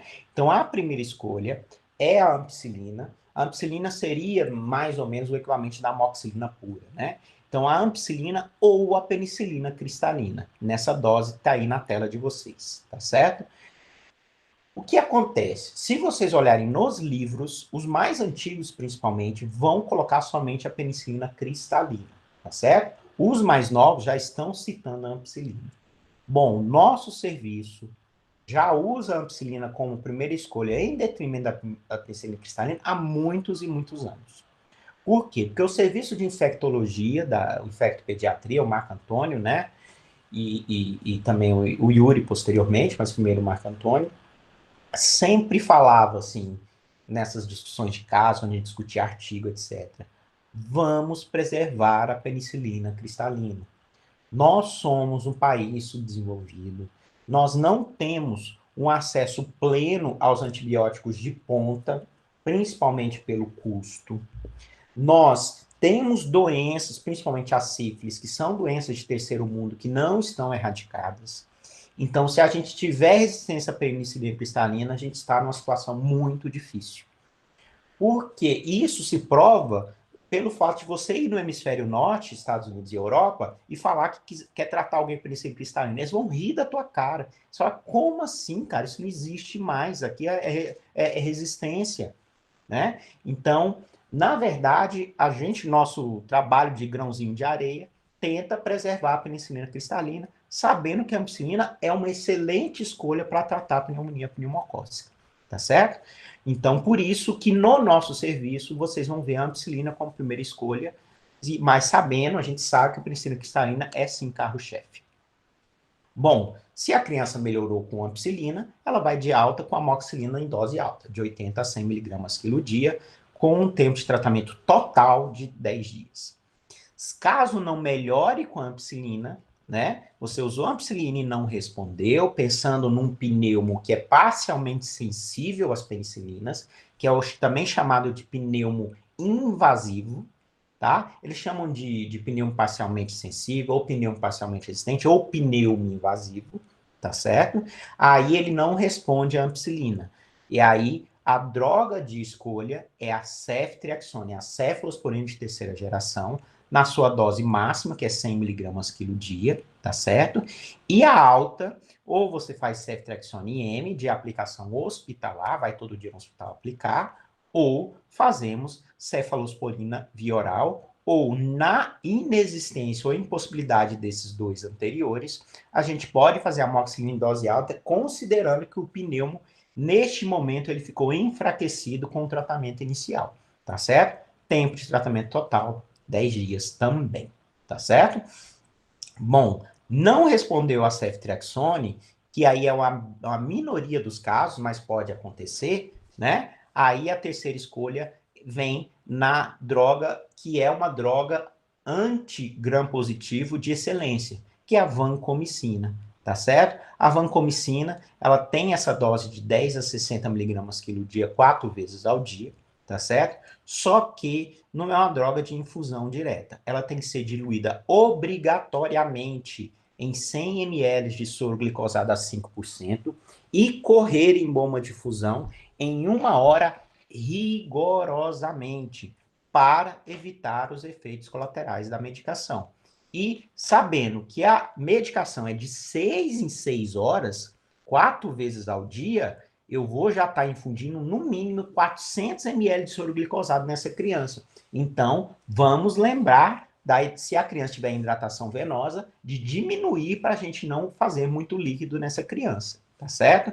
Os pacientes que melhoram com vancomicina recebem alta com rifampicina, uma droga fantástica para tratamento de pacientes, tanto gram-positivos quanto gram-negativos, principalmente os resistentes, e sim, fantástica para tratar tuberculose. E, inclusive, é a medicação que está lá, né, na nossa lista de tratamento da tuberculose. É uma droga anti-tuberculose. Um paciente que a gente faz o uso da rifampicina fora da tuberculose, a gente tem que fazer um relatório médico e encaminhar para o serviço de tisiologia, porque se a tisiologia não liberar, você não pode pegar. A rifampicina não é vendida em farmácia, é do programa de tuberculose e só é liberada mediante relatório médico. O que nós estamos fazendo? Porque cada vez mais a rifampicina vem tendo seu uso restrito para tratamento que não a tuberculose, tá certo? Então, assim, agora que eu vi que eu não atualizei o slide ainda, porém, nos pacientes cujo pneumococo está enfraquecido, ou o próprio estáfilo também, que está enfraquecido pelo tratamento inicial com a vancomicina, é possível que se use uma penicilina com inibidor de beta-lactamase, ou seja, a amoxicilina com clavulanato também pode ser usado, tá certo? E por que nós temos que diluir e correr devagar a vancomicina? Qual é o perigo de se fazer a vancomicina pouco diluída e rápida? Temos uma reação de hipersensibilidade, né? A chamada síndrome do homem vermelho, síndrome do pescoço vermelho. O paciente começa a fazer um rash que ele é progressivo, parece coisa de filme, né? O pescoço começa a ficar vermelho e vai aumentando o racho na sua frente, aí começa a ir para o ombro, para o tórax, para os braços, é coisa de filme mesmo, é uma coisa assim, real time, né? Então, nesse caso, você tem que parar a infusão e fazer tratar como urticária até o paciente melhorar para voltar à infusão, tá certo? E quando isso acontecer, pessoal, eu não posso simplesmente deixar a vancomicina proscrita. Pelo contrário, eu posso primeiro verificar se ela foi infundida corretamente e se foi concentrada corretamente, tá certo? Caso tenha sido, a gente pode pensar que essa droga, que a vancomicina, não está com impurezas. Então, nesse caso, se orienta a diluir mais, então a gente pode diluir em 150 ml de soro glicosado e correr em 1h30, por exemplo. Por que a gente fala das impurezas? Porque às vezes você vai pegar um lote lá, aí você olha, vem lá da Índia, vancomicina vem da Índia. Eu já vi da Índia, eu acho que eu já vi gente, esqueci o nome do país. Um daqueles tigres asiáticos lá, né? Então, aquelas histórias, né? Ganha a licitação, aquele rolo todo que vocês já imaginam, que vocês sabem, né? Então, às vezes acontece. Agora, se você usar uma vancomicina, o paciente tiver, daqui a pouco o paciente de outra enfermaria teve, o paciente na clínica médica teve, aí você pode pensar que o lote daquela vancomicina, o lote todo está com alto índice de contaminação. Então, aí você tem que avisar a Comissão de Controle de Infecção Hospitalar, a CCIH, que a CCIH deve recolher o lote e fazer os testes, tá certo? Então, pode acontecer. Além disso, pessoal, a vancomicina, ela tem um efeito pirogênico, também associado à infusão. Ou seja, às vezes a criança está melhor clinicamente e de repente começa a fazer febre. Febre, isso fala, mas de onde está vindo essa? Faz o raio-x está melhor. Faz hemograma tá melhor. O estado geral da criança fora da febre tá melhor. E aí você vai fazer o quê? O que você vai fazer? Falar, deixa eu ver o horário da febre e o horário da vanco. E aí você vê que durante o horário da vanco tá dando a distermia. Também você tem que diluir mais, também você tem que correr mais devagar, porque a vanco tem esse efeito pirogênico. Tá certo, pessoal? Então, basicamente, tratar o pneumococo é isso. Já o hemófilos, né? Ele é um segundo mais comum. Se a gente for considerar o rol de todos, ele é o segundo mais comum. A idade de acometimento do hemófilos, ele começa, como nós vimos, nos 4 meses e surge até os 5 anos. O que acontece, pessoal, é que após os 5 anos já há uma imunidade adquirida. Então, não aparece mais hemófilos, porque o hemófilos, ele principalmente nas vias aéreas superiores, tem um contato muito grande durante a vida. Então, com certeza, até o 5º ano, a criança já teve algum contato, já desenvolveu imunidade. Então, depois de 5 anos, a gente não imagina pneumonia por hemófilos. E aí, vocês podem perguntar, uai, doutor, e a vacina do hemófilos? Aquela vacina, né, do HIB, né, que é o hemófilos influenza B. A vacina, é a vacina que dá a imunidade no hemófilos. Eu vou dizer para vocês, não é. O hemófilos influenza B é o hemófilos da meningite. É o hemófilos da meningite por hemófilos. Não é o hemófilos que provoca pneumonia. Tá certo? Então, outra coisa que é pegadinha de concurso, né? A pneumonia por hemófilos é diminuída por vacinação. Não, a meningite por hemófilos. E aí a pneumonia é por imunidade adquirida, tá certo, pessoal? O hemófilos, ele é diferente do pneu porque o início dele é um início mais insidioso, né? Ele demora mais para evoluir para a gravidade, né?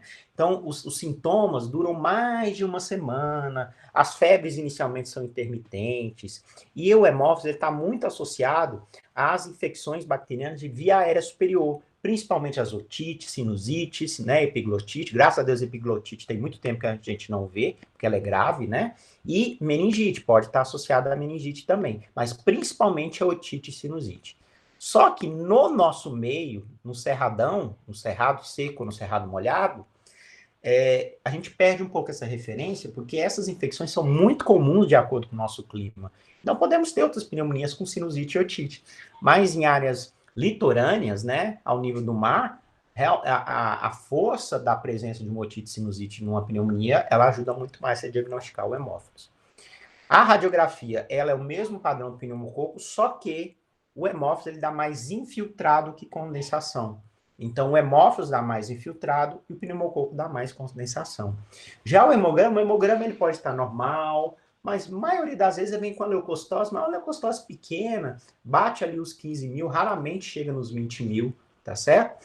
E a melhora do hemófilos, então eu disse para vocês que o hemófilos ele demora para melhorar mais de uma semana, e depois que você começa o tratamento correto, ele também melhora bem devagar.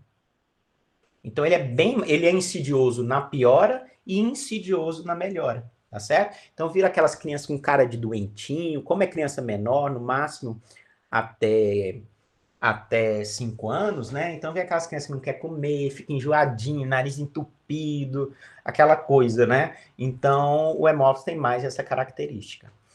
Em termos de tratamento, a literatura fala na ampicilina e na ampicilina com sulbactam igual o pneumococo. A penicilina cristalina, ela sai da jogada porque aí ela não é tão boa para o hemófilos. Por que eu deixei em amarelo a ampicilina sulbactam? É porque cada vez mais a gente está escolhendo a ampicilina sulbactam como primeira escolha no hemófilos. E eu vou dizer por quê. Porque o sulbactam, ele é o inibidor de beta-lactamase. E sabemos que 30% dos hemófilos podem não responder à ampicilina pura. Só que aqui nós estamos falando de um paciente que pode ficar grave. Então, a gente fazia muito isso. Ampicilina. E se não melhorar, bota ampicilina com sulbactam. O que foi acontecendo, pessoal, é que cada vez mais a gente teve que fazer essa troca. Então, hoje, no nosso serviço, a gente dá preferência à ampicilina sulbactam quando a gente pensa que é hemófilos e daria uma preferência à ampicilina pura quando a gente pensa que é pneumo. Só que temos um problema, que é problema de anos já. Se eu chutar uns 3 anos, eu não vou errar. Já tem esse tempo que simplesmente não tem ampicilina pura na secretaria. Simplesmente não tem ampicilina pura na Secretaria de Saúde. Só tem ampicilina com sulbactam. Então, acaba que nós estamos tratando hemófilos e pneumococo com ampicilina sulbactam. Mas é porque não tem ampicilina pura. Sempre com aquela questão que vai chegar, não vai chegar, vai chegar, não vai chegar, e nunca chega. Então, hoje, vocês vão ver a maioria das pneumonias dos nossos pacientes internados iniciando o tratamento com ampicilina sulbactam, independente da idade, independente do agente etiológico que você pense que é. Tá certo? Mas justamente por isso. Agora, quando eu for dar alta para esse paciente, aí eu penso, se eu acho que é pneumococo, eu vou dar alta com a amoxicilose alta. Se eu acho que é hemófilos, eu dou alta com a amoxiclave. Tá certo? Em termos de segunda escolha, para o paciente que não responde, é o mesmo. A cefalosporina de terceira geração, pessoal, quanto maior a geração da cefalosporina, maior a cobertura para gram negativo. Sendo que a cefalosporina de terceira geração, ela também tem uma cobertura fantástica para o pneumococo. Então, por isso que ele é a segunda escolha do pneumococo e a segunda escolha dos gram-negativos. E, para tratar o hemófilos, como ele é mais insidioso, demoro mais tempo. Então, o hemófilos, o tempo de tratamento chega a 14 dias. Tá certo? Então, o pneumococo eu trato com 10, o hemófilos eu trato com 14. Doutor, mas o pneumococo eu tenho a terceira opção, que é a vancomicina. Por que no hemófilos eu não tenho terceira opção? Porque não existe relato de resistência do hemófilos a ceftriaxone. E se não existe relato, caso não responda a ceftriaxone, você tem que pensar em eutagente, não hemófilo. Então não é hemófilo, é eutagente. Tá certo, pessoal? Já disse para vocês que a melhora é insidiosa, né? Então, né, pelo menos, no mínimo 3 dias para a criança, essa febre baixar, na maioria das vezes. O hemófilos, com 48 horas, a criança já está pulando no leito. Então, a gente percebe isso, esse quadro mais insidioso, tá certo? Agora, vamos falar do temido Staphylococcus aureus, o estafilococo. Bom, pessoal, o estafilococo é principalmente os lactentes, mas não é somente nessa faixa etária, é mais comum, mas não é exclusivo. O que chama a atenção do estafilococo é que a sua evolução ela é rápida e exuberante. Olha o texto que a gente usa, né? Rápido e exuberante, com febre alta, prostração, toxemia, ilho paralítico, associação com comorbidades, como desnutrição, varicela, coqueluche, infecção hospitalar e trauma. Então, esse paciente, ele piora rápido, não, ele piora muito rápido, ele afunda muito rápido, é quase uma linha reta de piora. Então, poucos dias, bem no início do quadro, ele já está grave, tá certo? O raio-x, ele é rico, então ele tem um aspecto multifocal, ele pode acometer todo um lado pulmonar, pode acometer pneumonia bilateral, o comprometimento geralmente é extenso, e quando a gente fala que o comprometimento é extenso, ou ele está envolvendo mais de um lobo, ou ele tem complicação associada, tá certo? Em 30% dos casos de pneumonia por estafilococo, nós temos as famosas pneumatoceles. Agora, o que acontece, pessoal, é que a pneumatocele, ela muitas vezes no início, no primeiro, no segundo raio-x, eles não estão presentes, porque eu tenho tanta condensação, tanto processo inflamatório, que as pneumatoceles elas estão escondidas dentro desse brocotoma todo que é a pneumonia.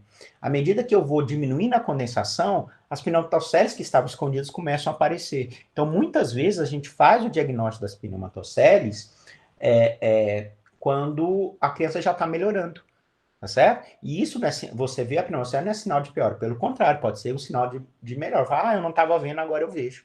Agora, antigamente se falava que se tivesse pneumatocele era patognomônico de pneumonia por estáfilo. De cara eu digo para vocês, é mentira, existem outros agentes. Aí você vai dizer assim, doutor, mas os agentes que provocam pneumatocele são os germes de UTI, esses germes hospitalares, Klebsiella, Legionella, paciente de UTI neonatal, de UTI pediátrico, UTI adulto.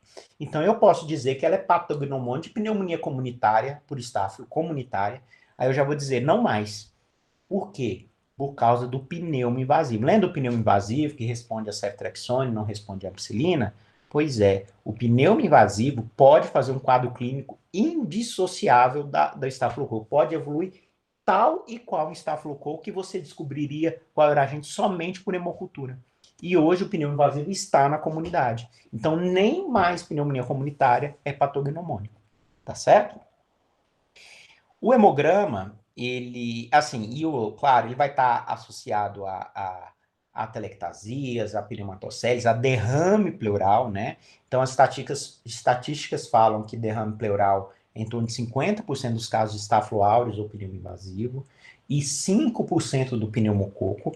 Só que o pneumococo é tão mais frequente, tão mais frequente, tão mais frequente que em números absolutos temos mais pneumonias com derrame por pneumococo. Mas em porcentagem, há mais pneumonia com derrame pelo estáfilo, tá certo?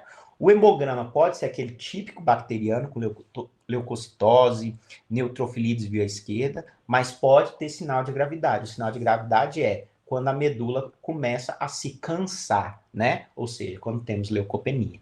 A anemia, ela está sempre presente. O consumo é muito grande e a anemia está presente. Em alguns casos, a criança pode estar em descompensação hemodinâmica. Em alguns casos, a gente vê que tem turgência jugular, que o fígado começa a baixar, né? Então, nesses casos aí, e temos uma taquicardia importante, etc, etc. Então, nesse caso, a gente tem que ter cuidado. Então, só para a gente terminar o nosso gráfico, então, ele piora muito rápido e melhora muito devagar, tá? Então, o estáfilo tem essa característica, assim, o gráfico da evolução do estáfilo é mais ou menos assim, tá certo? Bom, eu disse que o pneumococo trata 10 dias, o hemófilo 14, e o estáfilo não tem tempo total, tem tempo mínimo. O tratamento é mínimo de 21 dias, sendo que internado em medicação venosa, também no mínimo de 10 dias, entre 10 a 14 dias, tá certo? Paciente com 10 a 14 dias venoso e termina o tratamento oral. Como que a gente avalia esse tratamento? Depois que recebe a alta, a gente completa 21 dias de tratamento, o paciente retorna, repete o raio-x. Se ainda tiver lesão pulmonar ou algum sintoma, a gente vai tratando de 15 em 15 dias, mantendo o tratamento, até que a criança fique assintomática e o raio-x fique normal ou ele fique com uma imagem fixa com o paciente assintomático, porque sabemos que algumas lesões pulmonares na radiologia podem cicatrizar, melhorar em até 6 meses após o processo infeccioso. Então, nesse caso, o paciente vai para o ambulatório, com certeza, para avaliação. A transfusão somente em quadros sépticos e ou com descompensação hemodinâmica. Então, eu só vou transfundir se o paciente estiver em sepse ou se tiver descompensação hemodinâmica, mas geralmente, quando ele está em descompensação hemodinâmica, ele está em sepse, né? Bom, a droga, a penicilina anti-estafilocócica é a oxacilina. Então, a oxacilina, ela é a medicação que vai ser a primeira escolha para o tratamento, para o estafilococo, tá certo? O estafilococo enfraquecido vai responder muito bem a cefalexina em dose máxima, que é de 100 miligramas quilo dia. Então, na alta é o que eu prescrevo. Agora, temos a opção de usar, tanto no particular quanto na Secretaria de Saúde, da clindamicina. A clindamicina, ela é uma excelente droga anti-estafilocócica. Ela vai tratar tanto o Staphylococcus aureus quanto o epidermides. Então, até para estafilococo de pele, a clindamicina é boa. E na alta, a gente tem que manter a clindamicina. Nesse caso, não tem substituição de classe de antibiótico, tá certo? A clindamicina, ela existe somente comprimido, então teria um problema em relação a crianças pequenas, e só que, pelo menos no HRT, tem a farmácia de manipulação do HRT faz suspensão de clindamicina, então a gente consegue prescrever lá no nosso serviço. De segunda escolha, já vai para vancomicina, tá certo? Naquele mesmo esquema que eu falei para vocês, do pneumococo, tá certo? Com aqueles mesmos problemas também. O que acontece, pessoal, é que, como eu disse para vocês, a melhora no paciente com o estafilococo, ela é muito arrastada. Então, a gente tem que ter cuidado em querer ficar trocando de antibiótico direto. De pensar, em 72 horas, não é em 72 horas que esse paciente vai melhorar, tá certo? Então, o paciente, ele muitas vezes vai melhorar no final da primeira semana. O que não pode acontecer são pioras progressivas. Mas se o paciente estiver tendo melhora discreta ou um quadro mais mantido, mas a partir do final da primeira semana ter melhora, a gente está vendo que o antibiótico está fazendo o seu papel no caso do estafilococo. O problema é aquela criança que tem piora progressiva ou criança que começa a melhorar e depois volta a afundar, e aquela criança que fica em cima do muro, não melhora nem pior, não melhora nem pior, e de repente, de uma hora para outra, afunda. Sabe o que acontece, pessoal? O estafilococo é um bichinho danado para fazer resistência durante o tratamento. Então, pode ser que eu inicie uma oxacilina, uma clindamicina, e aí eu usando, aí a criança até comece bem, mas aí, quando eu tô achando que tá chegando perto de 10 dias de oxacilina, o menino afunda de novo, raio-x piora de novo, o hemograma piora de novo, aí, putz, vamos ter que começar tudo de novo, porque nós vamos ter que trocar um antibiótico. Isso pode acontecer. A febre no estafilococo pode durar até 2 semanas. Aí você fala, pelo amor de Deus, véio, como é que eu vou saber que a criança está melhorando se você vai ter 2 semanas de febre? A febre, ela demora 2 semanas, mas ela vai, claro, diminuindo em frequência e intensidade. Então, aquele menino que fazia 40 graus 4 vezes ao dia, no final da primeira semana está fazendo 38 graus, 1 a 2 picos ao dia. Isso é da evolução do estafilococo também, tá certo? Como eu disse para vocês, podemos ter alterações radiológicas por até 6 meses, né? Havendo um maior índice de sequela pulmonar. Então, o estafilococo, ele dá mais fibrose, mais bronquiectasia, mais espessamento pleural mantido, tá? E isso, muitas vezes, em até 6 meses, eles se regridem. Agora, se não regredir, aí pode ser que fique essa sequela pro resto da vida. Agora, falando isso, eu vou voltar ao primeiro slide e vou voltar ao assunto pneumatocele, tá certo? Então, eu disse para vocês que o pneumatocele é uma complicação do estafilococo, mas é complicação de outros agentes. Disse para você que o estafilococo pode dar até 2 semanas de febre. Por que o estafilococo faz isso tudo?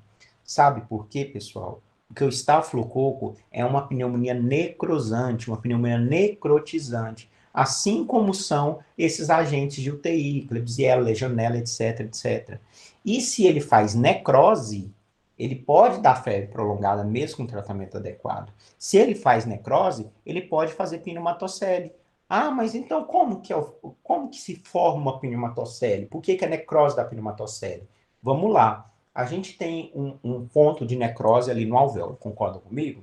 Então, a pneumonia que faz um ponto de necrose não é uma necrose grande, não é uma necrose caseosa, que é a necrose da tuberculose, faz pontos pequenos de necrose. Só que ali, né, naquele ponto de necrose, eu tenho também chegando o bronquíolo. E sabe o que acontece? A parte terminal do bronquíolo também entra em necrose. Então, aquele ar da respiração que chega pelo bronquíolo, associado ao procedimento de fermentação que ocorre na necrose, promove um acúmulo de gás naquele local. E aí vai acontecer o quê? Esse aumento de gás vai expandir o alvéolo. E aí, expandindo o alvéolo, vai formar uma bolha de ar. O que é essa bolha de ar? É a pneumatocele. Tá certo? Então, o que você vê de pneumatocele lá são simplesmente uma... Eu não vou conseguir fazer no pad aqui uma bolha, não. Não consegui, não. Uma bolha de ar. Então, aquela bolha de ar que a gente chama de pneumatocele é consequência de necrose. E aí, à medida que o tratamento vai sendo correto e o processo de necrose diminui, a parede do alvéolo vai cicatrizando e espessando, e cicatriza, até o momento que some tudo. Agora, se o processo continuar, a produção de gás vai continuar e essa pneumatocele vai ficando cada vez maior, e pode ser que ela forme uma pneumatocele gigante que empurre o pulmão e o mediastino para o lado contralateral, precisando de procedimento cirúrgico, ou simplesmente essa pneumatocele se rompa e forme um bruta de um pneumotórax, que é uma emergência clínica. Agora, felizmente, a gente sempre fica com medo da pneumatocele estourar, mas ela, com fazendo um tratamento adequado, é difícil ela estourar. Ela estoura quando ela está pequenininha. Quando ela está grande, assim, geralmente a parede já está mais forte. Mas pode acontecer, tá certo? Então é isso. Pneumatocele é consequência de um processo de necrose do alvéolo e porção terminal do bronquíolo, com formação de gás e expansão desse alvéolo. Pronto. Diferente, por exemplo, da necrose da tuberculose, que é uma necrose caseosa, em que há uma grande área de necrose com liquefação e perda extensa de tecido pulmonar. Você faz um buraco no pulmão. E esse buraco no pulmão a gente chama de cavitação. E aí você lesa vaso, lesa bronco, lesa bronquíolo. Então pode sangrar porque lesa o vaso. E aí fica um belo uma cicatriz enorme, né, que pode ficar por resto da vida com muito mais sequela que uma pneumatocele ou com uma pneumonia, a princípio, necrosante estafilocócica. Bom, o último agente que eu quero falar de vocês, antes de falar de alta, é a pneumonia atípica, o micoplasma. Então, o micoplasma, ele tem uma incidência maior aí a partir dos 5 anos, né? Então, em pré-escolares e escolares. O que chama muita atenção é a tosse, é o principal sintoma, e muitas vezes o sintoma único, tá certo? Essa tosse, ela é irritativa, ela incomoda. Depois ela começa a produzir muita secreção, porque o micoplasma, ele fica lá na região ciliar, da região brônquica também, e fica irritando, produzindo catarro. Pode ter febre, pode não ter, pode ter sintomas considerados atípicos, que são as mialgias, as cefaleias, né? Sintomas gastrointestinais. O micoplasma pode fazer, inclusive, artrite reativa, né? De repente, a criança está com a pneumonia lá, de repente começa a ter dor no joelho, com edema discreto e doendo muito. Putz, é uma artrite reativa por micoplasma, pode acontecer, né? E, no final das contas, a criança está em bom estado geral. Então, na maioria das vezes, a gente nem nota, nem interna essa criança. A gente fala, não, a gente vê essa criança tossindo. Você está lá na sala de espera, esperando para ser chamado, só ouvindo tossindo. Você fala, deve ser micoplasma. E aí chega a criança, e aí fala não, ó, doutor, ele está 10 dias, 2 semanas tossindo, e assim, não teve febre, não teve nada, achei que era só uma alergia, alguma coisa, só que tá tanto tempo que eu resolvi trazer. E aí você ausculta lá, ausculta tá rude só, ou pode estar chiando, aí pode estar associado a um broncoespasmo, como eu disse, ele fica na região ciliar dos brônquios, né? Pode ter até sintomas altos, simulando uma sinusite, e aí você vai dizer, e o paciente não está dispineico, não está taquipneico, estado geral bom, você fala, não, micoplasma, vou nem pedir raio-x, micoplasma, trata. Tá certo? Caso você tenha dúvida e quiser pedir o raio-x, você vai ver que tem um infiltrado, como se fosse um infiltrado do hemófilos, só que bem discreto, infiltrado bem bestinha, que até uma crise leve de asma pode dar, entendeu? E aí você fala, deve ser crise de asma com micoplasma, vamos tacar azitromicina e melhora. Então, muitas vezes, quando você fica na dúvida, você usa um antialérgico, um antihistamínico, né? Usa uma loratadina, uma desloratadina para a parte alérgica da tosse, e uma azitromicina que trataria o micoplasma. E a maioria das vezes se resolve. O hemograma, na maioria das vezes, é normal. Se você pedir, ele vem normal. E o diagnóstico, como eu disse para vocês, é demorado, porque é o IgM-IgG. Só que o IgM-IgG por ELISA, apesar de ser demorado, é o mais rápido, porque os outros são muito ruins, né? Cultura é péssima. Então, a gente faz a sorologia quando a gente acha que está tendo um aumento grande de casos, ou se quiser fazer algum estudo em relação ao micoplasma. Bom, o tratamento não tem discussão, são os macrolídeos, né? Se eu usar eritromicina e claritromicina, o tratamento é de 2 semanas, 14 dias. Agora, se eu fizer azitromicina, aí o tratamento é de 5 dias. A azitromicina com 5 dias dá nível para 14 dias de macrolídeo, tá certo? Essa dose da azitromicina de 10 a 15 miligramas quilo dia, ela geralmente fazemos 10 miligramas quilo dia pacientes eutróficos e 15 miligramas dia paciente com comorbidades crônicas. Então, paciente com anemia falciforme, diabético, desnutrido grave, ou algum paciente, por exemplo, com varicela, seja doença aguda também, tá certo? E assim, ele vai piorando arrastado, mas não é uma piora, assim, na verdade é a tosse que vai piorando, e a melhora também da tosse também é mais arrastada. Então, você tem que falar para a mãe ter um pouco de paciência e vai demorar um pouquinho para melhorar, tá certo? Bom, para a gente finalizar, os critérios de alta. Então, na verdade, o melhor critério de alta desses agentes da pneumonia da comunidade é a clínica.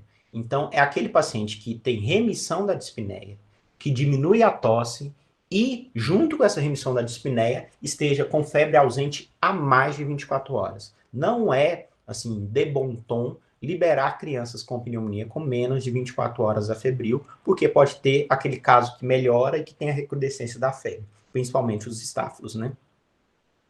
A gente sabe que a melhora radiológica, ela não acompanha a melhora clínica. Então, não adianta, por exemplo, eu pegar uma pneumonia lobar de lobo superior direito e tá lá no segundo dia de tratamento, a criança respondeu antibiótico, já está mais de 24 horas sem febre e fala assim, deixa eu fazer um raio-x para saber se ele vai embora. O raio-x não vai ter melhorado. Então, o ideal é que você faça lá para o 10º dia, pensando no pneumococo, lá para o 14º dia, pensando no hemófilos. Tá certo? Agora, não é toda pneumonia que eu vou fazer controle radiológico. As pneumonias pequenas, que não pegam todo um lobo, por exemplo, ou que têm infiltrados pequenos, se eu melhorei clinicamente, para que eu vou irradiar essa criança? Para que ela vai ter que voltar de novo? Não precisa. Agora, se a pneumonia for lobar, pegar todo um lobo, ou se ela não pegar todo o lobo, mas pegar mais de um lobo separado, tá certo? Para pneumonias que tenham complicações, né? A derrame pleural, pneumatocele, etc. Ou aquelas que demoram muito para melhorar, né? Ou seja, que ficam mais de uma semana internados, esse sim recomenda o raio-x ao final do tratamento. Bom, pessoal, em relação às pneumonias hoje, né, para a gente iniciar nosso internato, seria isso que eu queria falar para vocês. E eu tinha passado lá as redes sociais, o WhatsApp na aula passada. Hoje eu quero mostrar para vocês aí o nosso aplicativo. Nós temos o aplicativo de rotinas, chama Rotinas Pediatria HRT, do jeito que está aí para vocês, tá? Tem para iOS e tem para Android. Isso foi uma luta nossa, assim, de 2 anos, preparando o material, nos atualizando para fazer esse material e para mostrar a nossa experiência de serviço, né? Lembrar que rotina te dá uma luz, te dá um norte, mas é essencialmente experiência de serviço, não é uma verdade absoluta, né? Tem serviços que vão fazer diferente, mas para vocês terem uma realidade de um serviço que dá certo, como o nosso, então a gente demorou 2 anos para conseguir tornar realidade a nossa rotina. A rotina de pediatria do HRT é a única rotina conhecida do Distrito Federal e talvez, não sabemos com certeza, a única rotina de pediatria do Brasil, tá certo? Eu ainda não sei se tem, eu tô falando em forma de aplicativo, tá? Claro que todos têm rotina, tô falando em forma de aplicativo. E não conhecemos, tá? Até hoje, todos os nossos colegas de conhecemos serviços de outros estados, né? Eu fiz, inclusive, cursos de preceptoria pelo Ministério da Saúde, então tive contato com pediatras do Brasil inteiro. Eu não conhecemos nenhuma rotina de pediatria no Brasil que tem tantos temas como os nossos. A nossa rotina hoje tem 80 temas em pediatria. Então, é uma rotina muito ampla, e como eu disse, por isso que demorou 2 anos para ser feita, muito demorado, mas a gente conseguiu, o Android aprovou muito rápido, a Apple, né, sempre mais chata, demorou um tempo maior, tivemos que fazer versões em inglês, foi um rolo danado, mas a gente conseguiu a aprovação das duas. É gratuita, tá? A gente não cobra por essa rotina, a gente só quer mostrar a experiência de serviço mesmo.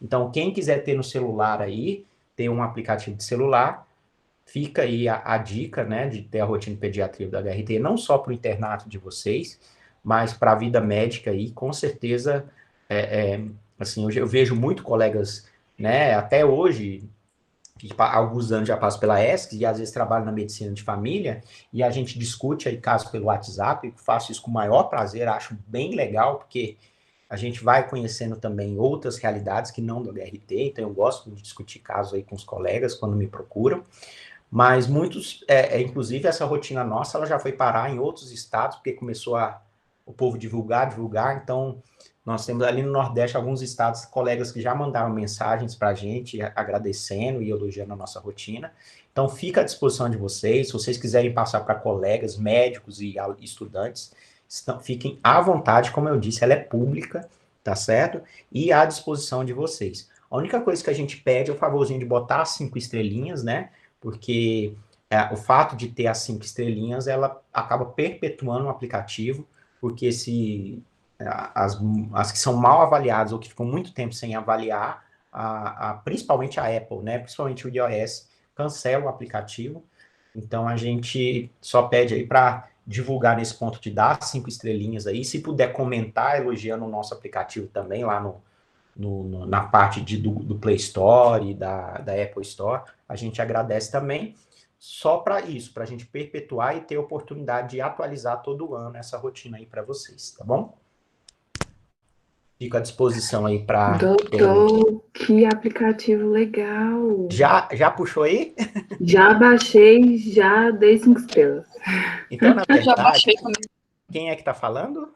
Quem falou agora? Rosália. Eu baixei, Rosália. acabei de baixar aqui, tô Rosália vendo de Acá, acidentes por animais peçonhentos. Adoro esse tema. Isso. Então, assim, por exemplo, nós temos os staffs divididos pelas áreas, né? Então, vocês vão ver aí que tem os titulares dos temas, né? Então, acidente de animais peçonhentos, se não me engano, é o Luiz Antônio, não tenho certeza, né?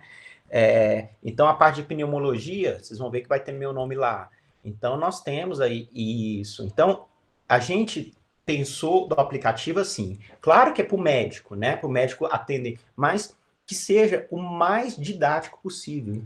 Então a gente fez meio que um esqueleto que tinha que ter isso, tratamento assim, sabe? Claro que não é um texto para estudar, não é um tema, é uma anotação que você vai lá para trabalhar, para você ir trabalhar com ele na mão, né? É o famoso black book, né? É um livrinho na tua mão. Então não é um texto que vai falar, não. Mas mesmo assim, a gente não queria, que a gente já viu muita rotina que é coisa assim, de uma folha assim, e você não entende o porquê. E aí a gente tentou conciliar, e aí demora para a gente fazer isso. A gente conciliar a parte prática sem tirar um pouco da explicação. Então, no final saiu isso aí, e aí, claro, com o tempo a gente pode introduzir mais temas, ou inclusive aperfeiçoar com certeza. Medicina é uma coisa muito dinâmica, né? Vai ter coisa aí que alguns anos vai estar obsoleto. Então, a gente, na verdade, pensou nisso. E não foi em nenhum momento de ganhar dinheiro. Foi, primeiro, para agradecer ao nosso serviço, né? Porque, claro, nosso serviço existe pelo esforço da equipe e justamente por 30, 40 anos que existe o serviço de pediatria. Então, a gente coloca muito isso na conta de quem nos antecedeu, e a gente fez isso aí realmente como para a gente também usa, os nossos residentes usam, né? Então, como eu disse, vocês não vão achar tantos temas numa rotina só como nesse aplicativo. Então, se vocês puderem aí fazer os elogios lá nas lojas, né? A gente agradece só para não deixar eles começarem a querer tirar nosso aplicativo ali das lojas, tá certo? Porque ele é gratuito e vai ser sempre gratuito. Não é aqueles aplicativos que vai gratuito um tempo e depois a gente vai começar a cobrar. Em nenhum momento a gente pensou nisso e não vai fazer isso porque não é essa a intenção. A intenção é divulgar a experiência de serviço, assim como a gente, quando lê um artigo, a gente muitas vezes está lendo algum texto de experiência de um outro serviço. É isso que a gente quis mostrar aí para quem quiser, tá certo? Então fiquem à vontade, inclusive, como eu disse, para divulgar para os outros internos que estão nos outros rodízios, para internos dos outros hospitais, alunos também do 1º ao 4º ano, apesar de não ajudar tanto eles, porque a rotina é mais prática, mas se eles estiverem numa parte prática lá e verem algumas condutas, se quiserem, tá certo? Então fiquem à vontade aí para usarem e abusarem do nosso aplicativo. Muito massa, Muito bom, doutor. A doutor. aula também é muito boa. Já tô divulgando aqui pro povo do HRS também. Beleza, não, pode Pra eles passar. ficarem com inveja do nosso rodízio. Como é que é? Sim, para eles ficarem com inveja do nosso Ah, rodízio. Eles terem inveja que a gente tem os bravos do aplicativo. não, e sabe o que é o pior, assim? Porque quando a gente fez a rotina, a gente falou com o pessoal do HMIB, né? Porque pediatria, assim, é muito saudável, né? Eu falo a disputa muito saudável HRT e HMIB, né? HMIB materno infantil, né? Então sempre está em evidência, principalmente para quem não é de Brasília, não conhece nenhum serviço aqui, fala, bom, HMIB é materno infantil, mas a gente fala, não, nosso serviço, a gente sempre fala os mais antigos, né, que já inclusive conhecem, né, fala, nosso serviço é tão bom ou melhor que o do HMIB.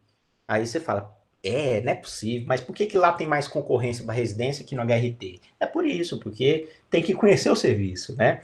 E, mas assim, eu nem me atrevo a dizer qual que é melhor, qual que não é, até porque a gente tem gente muito boa lá no HMIB, né? Gente fantástica, né? A gente vê lá um Bruno Vaz, né? Que vocês já conhecem. A gente vê ali o homem que não larga o osso lá, o Margoto, né? Que já aposentou e voltou e só vai sair dali quando morrer. Então, é gente ali boa que é comprometida, né? Então, realmente, são dois serviços muito bons. Eu elogio sempre os dois. Tem um colega que fez residência lá, eu fiz HRT. Eu quis fazer HRT sempre, porque eu visitei o HRT antes, e aí tinha uma conhecida da minha sogra foi do HRT por 35 anos, ela fundou o programa de pé diabético junto com outros colegas, ela é endócrina, e aí eu conheci a endopediatria, e aí fui conhecer a pediatria do HRT, me apaixonei, e aí, assim, por uma sugestão da minha sogra, conhecendo o serviço, quis fazer HRT. Mas poxa, colegas do HMI preparadíssimos, né? Então, quem quiser fazer pediatria, tem dois locais assim fantásticos para fazer. Sobradinho é muito bom, o material humano de Sobradinho é excelente. O que perde um pouco Sobradinho é a questão de número de pacientes, né? Você não vai ter como diz, uma clínica tão rica como teria no HMIB e no HRT, mas a parte dos estados é fantástica também, tá certo? E aí a gente conversou, né, a supervisora, que é a Dânia, né, a Dânia conversou com um colega lá do HMIB, ele, na verdade, ele já não é mais supervisor, o HMIB ficou um tempo sem supervisor lá, tava um probleminha lá, mas parece que um assumiu como supervisor, mas ele é muito novo, não sei se tem 3 anos de forma como pediatra, então ainda está aprendendo muito lá sobre a supervisão, mas claro, vai ficar muito bom daqui uns anos. E aí eles também entraram nessa, né? Vamos fazer nosso aplicativo, né? O HRT está fazendo, a HMIB tem que fazer, né? Eles até brincaram, não, nós temos que fazer, estão fazendo, nós temos que fazer. A Débora falou, bora, vamos. Só que, como teve esse problema na supervisão, eles não conseguiram fazer o aplicativo deles, mas tenho certeza aí, nos próximos 10 anos, quando a supervisão tiver consolidada lá, quando voltar a ter uma supervisão experiente lá, com certeza deve sair o aplicativo. O que a Dânia faz, né? Que a gente também plantou essa semente nos serviços, né? E aí eles viram realmente, porque porque vocês não tiveram esse contato que estão tendo agora, mas quando saiu, que a gente começou a divulgar entre nós, o negócio foi aumentando, que em 2 dias a gente começou a receber mensagem de gente do Piauí, gente lá de São Paulo, entendeu? Gente fala assim, nossa, eu me formei no HRT há 20 anos, e aí fiquei sabendo do aplicativo e já passei para os meus colegas, nosso serviço aqui ficou maravilhado, né?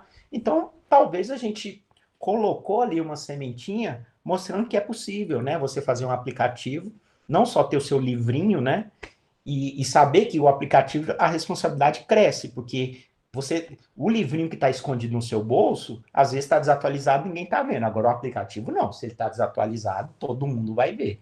Então serve para a gente também nos monitorarmos e sermos mais responsáveis em atualizar os assuntos, né? Tá certo, pessoal? Semana que vem, IVAS. IVAS assim, graças a Deus vão começar às 2 horas, porque é uma aula grande, tá? Não vou mentir Semana pra que vocês. vem ou quinta, doutor? Semana que vem não, quinta, né? Semana que vem vocês estão lá comigo. Quinta, 2 horas da tarde, tá? IVAS são 5 aulas em uma, tá certo?